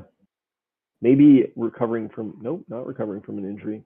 Who the heck knows? Maybe he had someone else in front of him. Yeah. When did he win Golden Glove? So he won the Golden Glove last year in only 93 games. So it's funny. Yeah, it is computer generated for that award. So kind of interesting take on that one. But yeah, I like the player. I like his catcher stats. He's got a good arm to, take care of that. I mean, it's an okay arm, I guess, but yeah, I think outside of that though, there's a lot of trouble, a lot of red flags. Like so, the catcher, and again, maybe this is the starting lineup. I don't understand why the catcher that's starting is starting, and the one that isn't. Like I would have McTavish starting, right?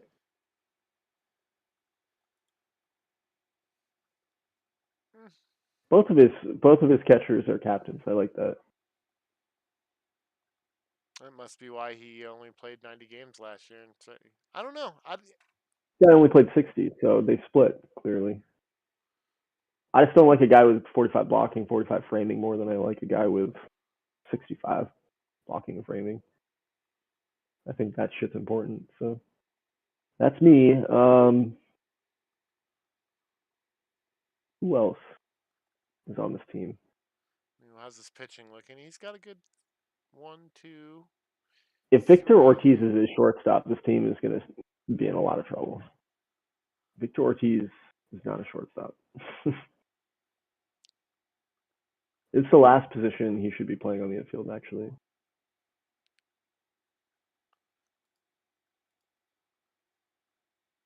Played everywhere last year. What do you think of the pitching? I think he's got a decent pitching staff. I think he's heading in the right direction. I don't know if he might be a fringe playoff team. I agree. I think he could be right. I mean, he was last year, right? He won 79 games. I think he could be right there on the edge. I don't hate the pitching. I don't think it's amazing, but no, I exactly. I'm with you there. I think it's depth, I don't think he's better than Somerville's pitching staff, but I like his offense. I do think, I think he's a fringe playoff team. I think he might be sitting around where he's at this year and last year. I don't know. Tough to tell. Yeah. Yeah, no, I think he'll be in contention. He's not a lock. He'll be right there on the fringe. I think you're right. We didn't talk about who he added in. He didn't really lose many players at all. Not even anybody really worth mentioning. Maybe Manny Rodriguez, 1.5 WAR last year. Now playing for Huron. I guess we can mention Manny Rodriguez because he played one season in Oahu, and it was his best season. No, it wasn't. I'm lying. But yeah, no, he didn't lose anybody. For the most part, he didn't really add anybody. So it's all about developing the young kids. Yeah. He's got some interesting prospects. The number 13th overall OSA prospect is only a 45 potential. How is that possible? Yeah, sometimes the game's fucking weird like that. Like, how is this I don't know guy? if you remember, like there was a guy like Luis Rodriguez, I think his name was, like after the inaugural draft, and he was like in the top 20, and he was like a fourth. That is ridiculous. I don't understand that. How that one's possible.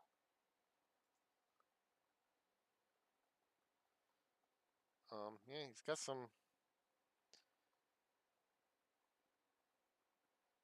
That's weird. Very weird. Yep.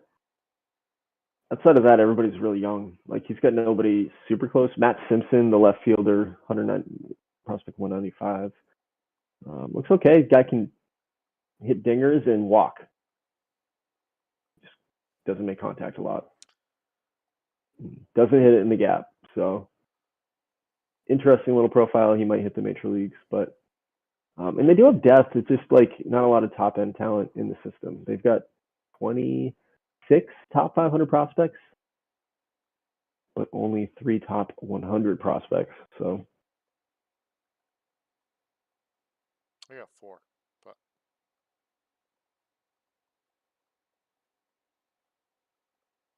oh, do you? Yeah. I'm acting as someone. I should not do that. Hold on. I still got 3. Interesting. Did you hit refresh? Recalculate list top right. 3. Haha. yeah, recalculated. All right. Who's next? So I've been looking at it all wrong all along. Yep. None of these prospects this podcast have been right. Till now. Lehigh, number 5? Yes. Lehigh. Yeah, I'm gonna step away JP. for a second and let you talk real quick. Sounds good. Yeah, so JP, obviously, the first thing when we talk about the Lehigh Grapples is Roland let him motherfucking cook. His nickname's Barber? What the fuck? We gotta fix that pretty soon, please. Roland Cook, 3 Pitcher of the Year awards. Not just that, 3 Pitcher of the Year awards in a row. This guy has dominated the Ice Conference for 3 straight seasons. His best season last year. So he's been getting better and better. Pretty crazy. 9 home runs allowed in 246 innings. Absolutely fantastic by Roland Cook.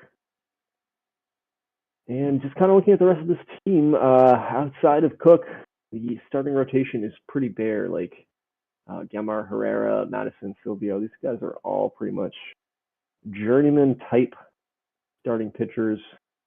All good personalities on there. Ryan Herrera actually is a captain, so that's really nice to see.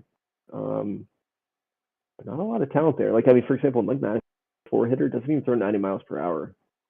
And his main pitch is a fastball. So,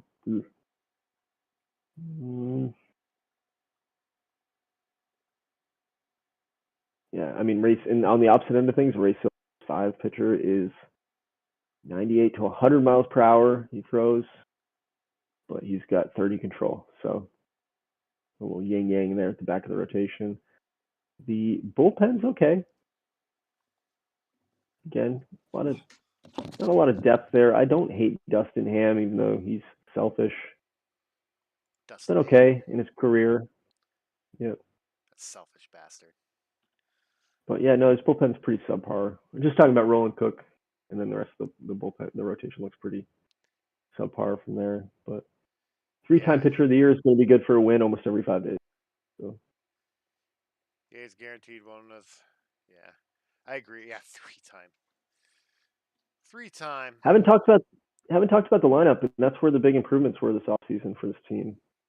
Kareem, famous Amos, coming in 3 spot there, signing $30 million deal in March. I think a 1-year deal. This is the guy that just goes everywhere. Has he? Yeah. How many teams has he played for now? He's definitely San Antonio, traveled around.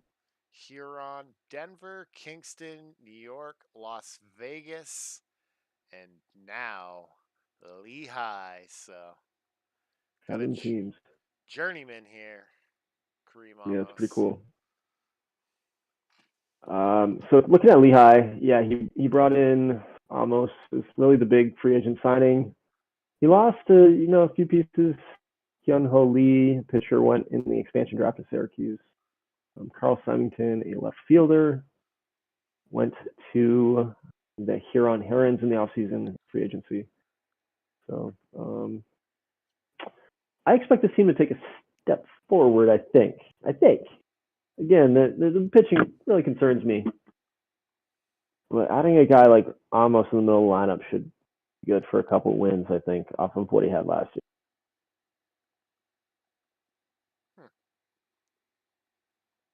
What do you think? I missed your conversation points, but I'm going to do a little quick glance over at this team. I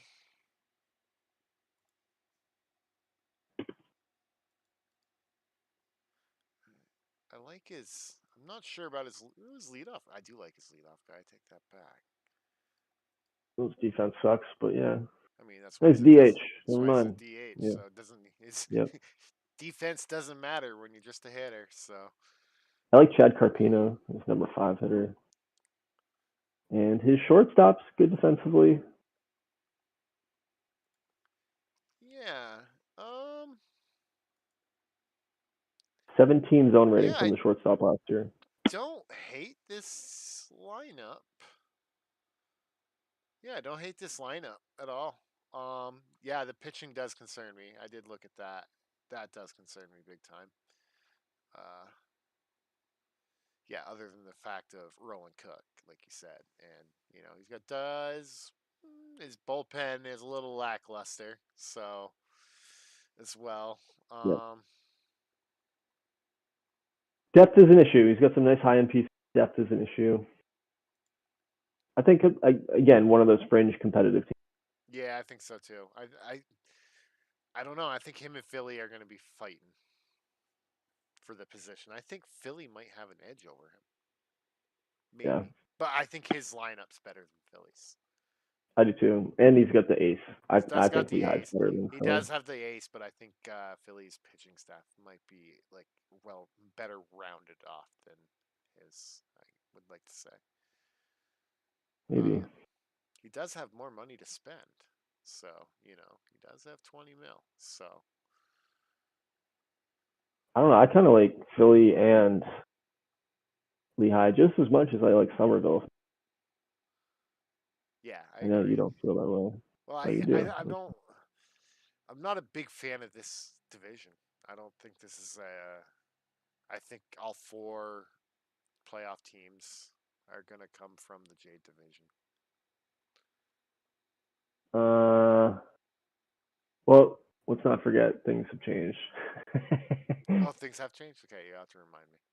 I think we have 2 I thought it was the from top. each. I forget what we voted on. Was it division winners? There was a vote. I think division winners. Let's look real quick. You're the commish. You should know. Number 2. Top 2 in each division make playoffs plus 3 wildcard teams. That's where we're at again. So first and second plus 3 wildcards. So you could have up to 5 out of 8 in a single division. Ooh, so there could be one. Yeah, French team could fight for a playoff. All right, who's next? Well, let's. The system's pretty barren. We'll take a look real quick. Nothing close. That's not true. Nelson Perez, maybe. Yeah, no, nothing too close. But does have the number 22 prospect in Gary Benline, number 45 Max Andover. So yeah, we'll see. We'll see if they can sneak up and get in the playoffs.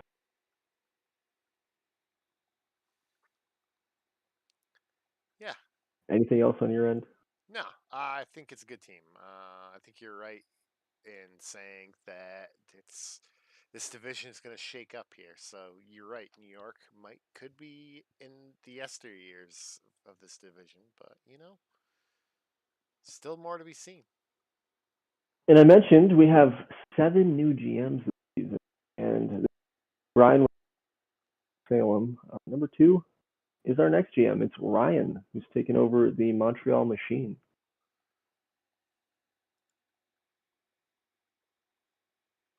who was running Montreal before that? Tim, right? Yeah, Tim. Tim was running Montreal for several seasons. Tim won a championship in his first season with us, That's so correct. we'll give him zero credit for that championship Yeah, because it wasn't really his team. he said that too. He didn't want to take any credit. Yeah, he was the first guy to skip the championship podcast. Something we've fallen off with, by the way. Haven't done one in the last 2 seasons, but yeah, Ryan's got a new challenge. I'm gonna poke fun at him a little bit today. I run scout, and he didn't think we had scouting in this league. Just kind of made me chuckle. So hopefully he's gonna get a scout and have a little more accurate look of some of the guys he's been signing through OSA off season. And speaking of, let's take a look at what his transactions have been. He lost a few decent players. We talked about Nick Tyler going to Galveston, basically in a swap, because he brought on Javon Cooper, who's actually a better starting pitcher, in my opinion. He's older, but yeah. You're right. 34, you never know when that's going to fall. But 34, 32, you're really, There's probably some things there. So yeah, Javon Cooper, but Nick Tyler leaving, so it's kind of a push. Mickey Stevens leaving, now playing for Atlanta. One of those guys we talked about. Brian Nadeau getting drafted in the expansion draft.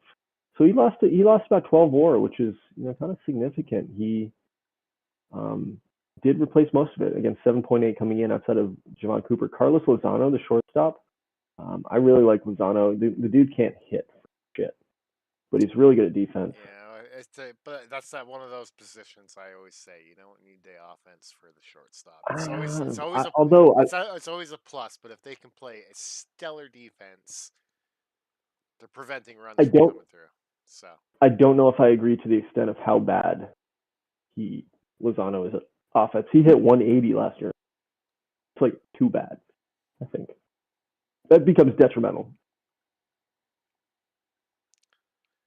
But let's take a look at the rest of this team. I mean, Montreal was kind of the powerhouse of the division for a couple of years, right? They have 7 playoff appearances.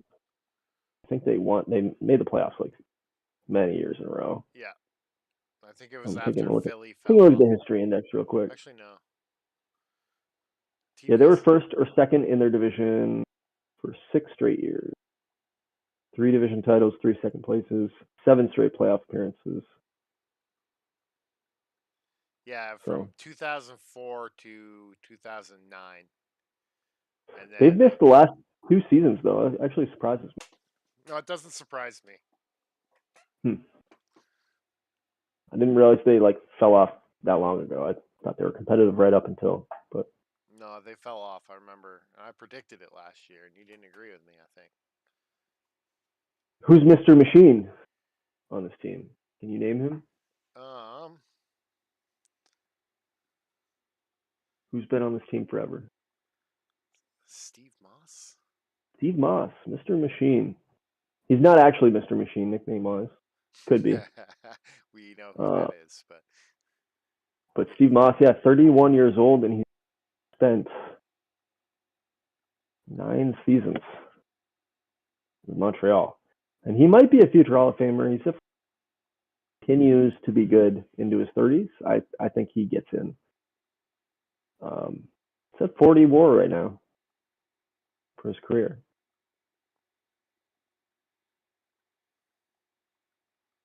Yeah. I don't know how I feel about his team. I mean, it's just got Steve Moss. He's got the pitcher. He brought in John Lair, leadoff hitter from Washington, but Lair is also a scroll injury guy. So I don't like think he lasts. Pitchers, though. I mean, Cooper, Josh Hutchins is a interesting guy. He's played for 3 seasons too. Yeah, he's been solid. Led the league in walks. That's not great. No, that's not good. But 3 WAR for a starting pitcher, 3 seasons in a row, you'll take it. Yep. Looks like his number 2 hitter, is a taken in the Rule 5 draft from me, which is obnoxious. I hope he does terrible for you. Oh, I hope he turns into Justin Marshall. The next Justin Marshall. He hit 319 in the minor leagues last year. I'm kind of annoyed I didn't notice him. He hit 7.5 WAR in 2010 for your under 23. This might have been a bad guy to let walk. I Get on hope my this protection guy list. turns He's a out to be 60 amazing. OSA. I don't get how I didn't protect this guy. Wait, was this guy 22? Was this guy 22? Kidding. Who was it again? What was his name? Chris Roldos, number 2 hitter. Yeah, this guy's gonna be a stud for you. I'm glad. Couldn't happen to a better guy. Yep. Wano Gaza. This guy was a rookie last year. Played 90 games. And he's coming in his sophomore year. So he's got a lot of young pieces. Turned the corner on the old regime for sure. But what do you think of this team? He's got my old guy right there. I don't. Not high on his. No high expectations for Montreal this year, I'm thinking. I would have to agree with that. We'll let Ryan get your team. Yeah. Break it in a little bit and decide what he wants to do, but I don't think he's winning the division. I'm not sure he's making the playoffs. No. I agree. I do think he has a decent system. You know, he inherited this system, so definitely some not bad pieces. You know, Casper Johansson's not away. Jonathan Cantu's not far away. Those are both top 100 prospects. Looks like on the pitching side, I thought Roldos, who you just took from me, was the number 147 prospect. I'm so annoyed at myself. Chris Smith, the number 127 prospect, looks ready. Might be pitching this year. Oh, that makes me so happy about Chris Roldos. It can make you happy because at least I didn't lose a fucking MVP. Justin Marshall, Chris. You'll never live that down. You lost an MVP in the Rule 5 draft. It does make me mad. Did he win MVP? I'm not wrong, right? I think he did. Ugh. It does make me mad. He TCR'd. Yeah, sure. He did. He didn't win MVP. I don't know what I'm talking about, but he's been really good. He's been really He put up good. He put up 5 WAR. Okay, this guy's gonna put up 6 WAR. Yeah. Go Chris Roldos. That's all I'm saying. All right. What do we got we looked at the system, some close pieces. Yeah, I don't know. He's a couple years away, but he's got depth. I think he'll be back there competing in a couple seasons. Yeah, he's not in horrible shape. Nope. Who next? I think it's the Boom. Here comes the Boom. Another new GM. We actually have 3 new GMs in the Sapphire of the 8 teams. This is Sal's team. Sal was kind of the first guy to get on our wait list as we were expansion, and then Jack decided to depart. Jack might come back at some point. I think he just needed a break, but he was really enjoying the league, so I wouldn't be surprised to see him as a future GM with us. But for now, Sal is our Boston Boom GM. Well, probably until he doesn't want to be anymore. I don't know why I said, but I don't think Jack's coming back to the Boom. But yeah, some really great pieces, obviously, on the Boom. He had really high picks several years in a row. As we know, the Boston Boom were the worst franchise in the TBL for 7 or 8 seasons. Yes. And then they made the playoffs 2008, 9, and 10 before falling off again last year. Yeah. They entered the playoffs and lost this to my team in the 2008 championship. Yeah, what a shame that was that they lost. I thought it was great, but yeah, no, they made it all the way to the championship point, so they kind of hit the almost made it to the mountaintop, right? Yes, in their first season to making the playoffs. So Yep. But they had Their like biggest. they Oh, go had. ahead. I was gonna say their team's young, and I think all those just don't know what happened to them. That's really what I would like to know. Is what the hell happened to this team to get Yep. back to where they were? You know. Well, I think a big thing that happened was their two-way superstar got injured. Oh yeah, I forgot about that. Coster. Yep. Not only did he get injured, he's still a free agent, which actually surprises me. Well, he's not playing this year. 8 weeks. He's going to be out for 2 months. And then you have a two-way superstar for the last 4 months. So someone's going to sign him. I'm positive. Yeah, he's probably Just for the pitching. Like, don't fucking hit. Like, just pitch him. Yeah. Like, there's such shitty pitchers in our league. There's no way this guy isn't worth somebody's money. There's a lot of money out there. Seriously. He's a 75 overall pitcher. Jeez Louise. And he's a fucking 70 overall hitter. If someone doesn't sign this guy, like, literally on the first sim, I would be really shocked. Well, we'll find out. Sim's about to happen on It's Sunday. gonna be me. It's gonna be me. I don't have enough money left. Can't afford him. No, there's teams I can. You can't afford him. But yeah, so that was his biggest loss. Tim Johnson, first baseman, he lost to War Guy last year. Nick Kennedy, the shortstop, was actually not terrible, not the best defensive shortstop, but like a good overall profile. And he is gone in free agency. He now plays for Bighorn. Tim Johnson, still a free agent. So 2 of the 3 guys he lost, if Boston has any money, can technically go out and bring him back. And then he did add Pete Spooner, took him from his division rival there. Pete Spooner had a 3 WAR last year. And Ryan Swenor, Swenor, his closer, bringing him over from Milwaukee and the year before that, Huron. And Swenor has led the league in saves the last 2 seasons. He has 45 saves last year, 47 saves the year before that, 41 the year before that. So he's been as good as it gets in clutch in the back of the bullpen. Where is this guy? Ryan Swenor. That's Swenor. Is he injured? Am I looking at the wrong team? Oh, I am. No, I'm not. Oh, you know what? Maybe I'm so confused here. Oh, you know what happened? He tried to take Ryan Swenor. I'm totally wrong. Ryan Swenor plays for Tampa. He tried to take Ryan Swenor in the Rule 5, but that wasn't allowed. He was a recent signing, so it's all fucked up in game. Ah, gotcha. So Ryan Swenor's in Tampa. I apologize. I was gonna say I don't see this guy. I'm looking for him. No. What do you think of his lineup? I like Matt Clark. He's got Malik Roach. I don't think he's Clark is injury prone. It's the only problem. But he is a super nice piece when he's on the field. Malik Roach is nice as well, but my problem with him is I don't think he's a catcher. I think he's a DH. Agreed.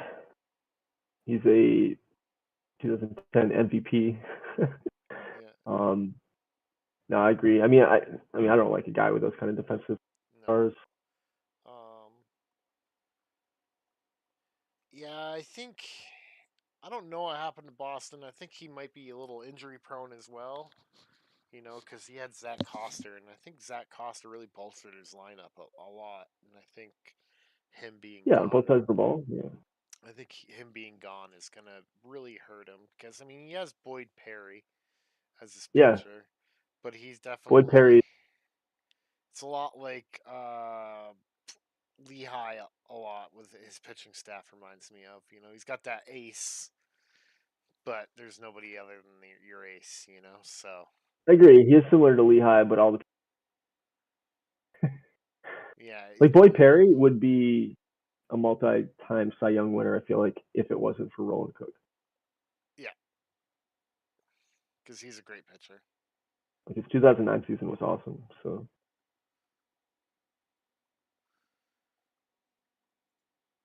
Yeah, It's difficult for Boston. I don't think he's going to be last place. I don't know. We'll see. We shall see Yeah. with Boston. Does he have what's he got for prospects? Does he got good prospects? Doesn't look like it. No, he's got no system at all, Ew. which I'm actually really surprised by. That does surprise me. He Oh, I signed a think he nice may. IAFA this year, but he's not a top 500 guy or anything. A couple IAFA signings that are like high rated, but not top prospects. Yeah.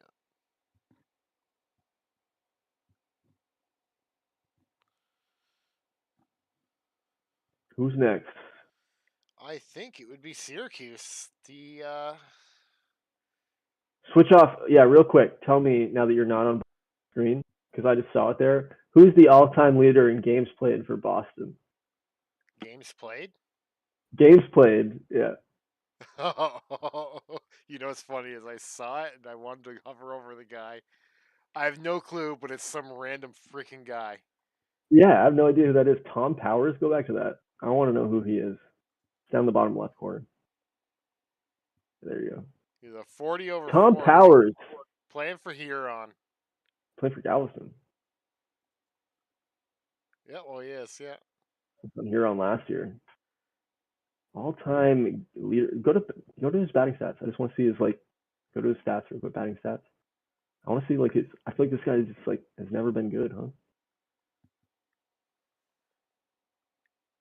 Yeah, he's just had this longest fucking career in Boston. Wow, that's actually crazy to think about. The guy that leads the career in games played for Boston only played 3.5 seasons. That's how few guys have stuck around in this franchise. How long did Ricardo Box play there for? I don't know, man. Not that many games. Yes.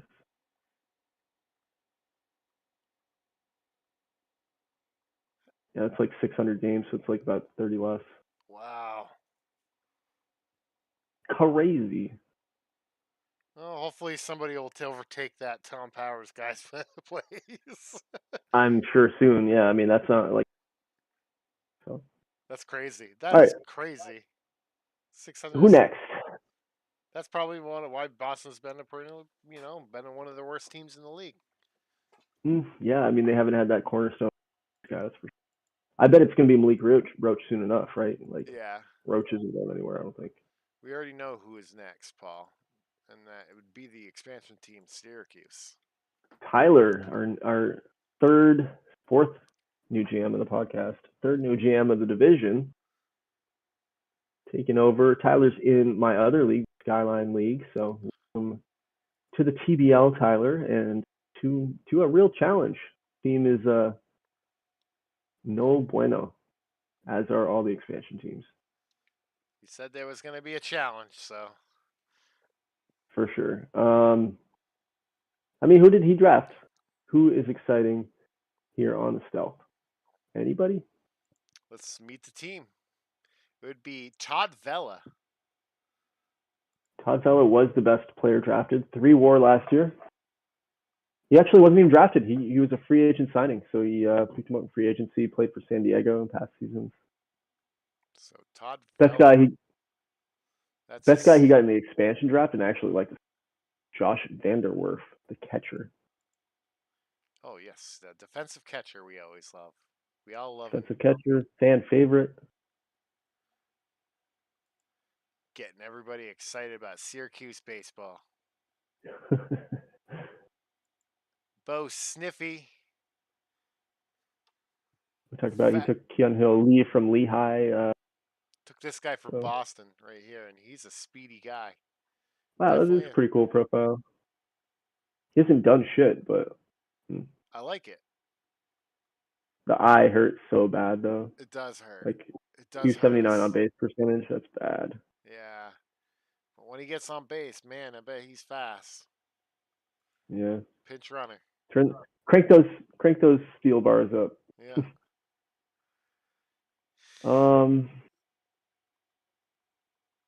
Yeah, I mean, obviously we're not going to talk a lot about teams.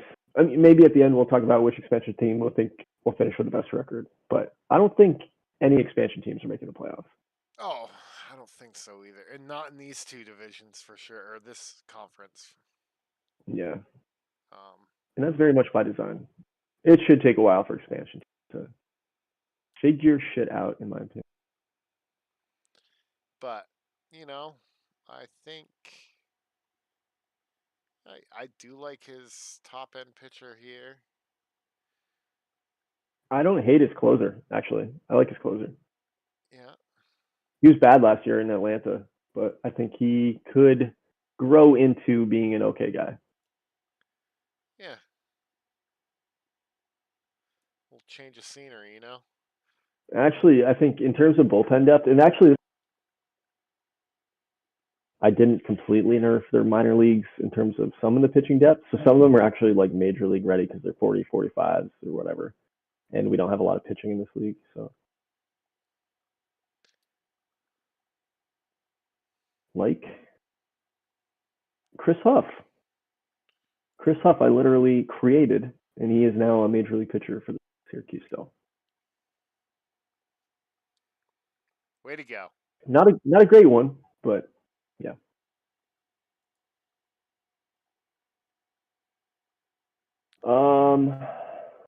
Yeah, I don't think we need to talk about much else. Does he have anybody? Each of these teams has like one or two prospects in the top 500. Ryan Burrow, number 292, is all that Syracuse has, and Syracuse has him probably in the major league at this point. Yeah, he doesn't have any international fines like Winston-Salem with that 20 over 70, so.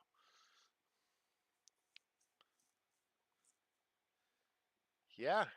You ready to rank him? Let's do it. All right. We're ranking them. I'm taking my boy Steve, number 1. I gotta pull up the list real quick. I just like Steve, number 1. That's much I know. I'm gonna give New York number 2. I still think they're good enough. I got Lehigh number 3. I've got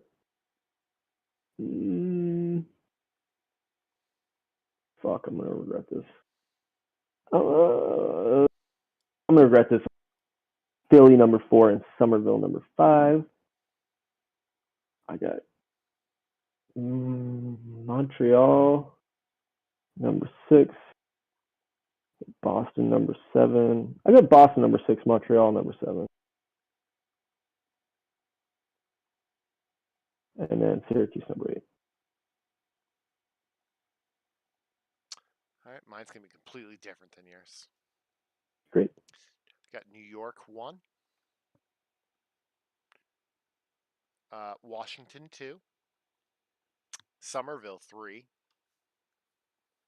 I have Lehigh 4. Philly 5. Boston 6. Montreal 7. Syracuse 8. Our last 3 were identical. You lied to me. It's not completely different at all. Yeah. I'm just kidding. All right. Who are your playoff teams? Playoff teams? So your playoff teams are New York and Washington, just like me. New York, Washington. We both have Denver, Galveston. So those 4 are locked in, and then you get to pick 3 teams as wild cards. 3 wild card teams. Okay. So your choices are Somerville, Lehigh, Philly, Fort Collins, New Orleans, Las Vegas. Somerville is going to be the sole one from the Sapphire. Okay. And who are my 3 and 4? Your 3 and 4 were Fort Collins, New Orleans. So Fort Collins and New Orleans. Okay. I definitely disagree there. I think Fort Collins is the sole team from the Jade, and I actually think 2 are coming. I think it's Lehigh and Philly from the Sapphire. Cool. Well, we're done the ice conference, Chris. How are you feeling? I think I'm going to call it an evening on the podcast. I think it's been a good. I think that's a good call. It's been a little. We'll try to pick it up tomorrow if we have some time before the season starts Sunday, but yes, we'll see. But yeah, thanks for listening. For anybody who did, or anybody who does in the future, Hopefully you enjoyed it. Hopefully this all works out, because we just tried something and we switched over to YouTube instead of doing the Twitch thing, so we don't have to forget about uploading them from Twitch to YouTube and totally forgetting and missing things. So hopefully we'll have everything here from now on. So this will just all go in one spot. There was kind of a learning curve, and I'm glad we're able to stream it. I was very nervous about getting it going. So cool. Well, all right, man. It's been fun. I'll talk to you tomorrow.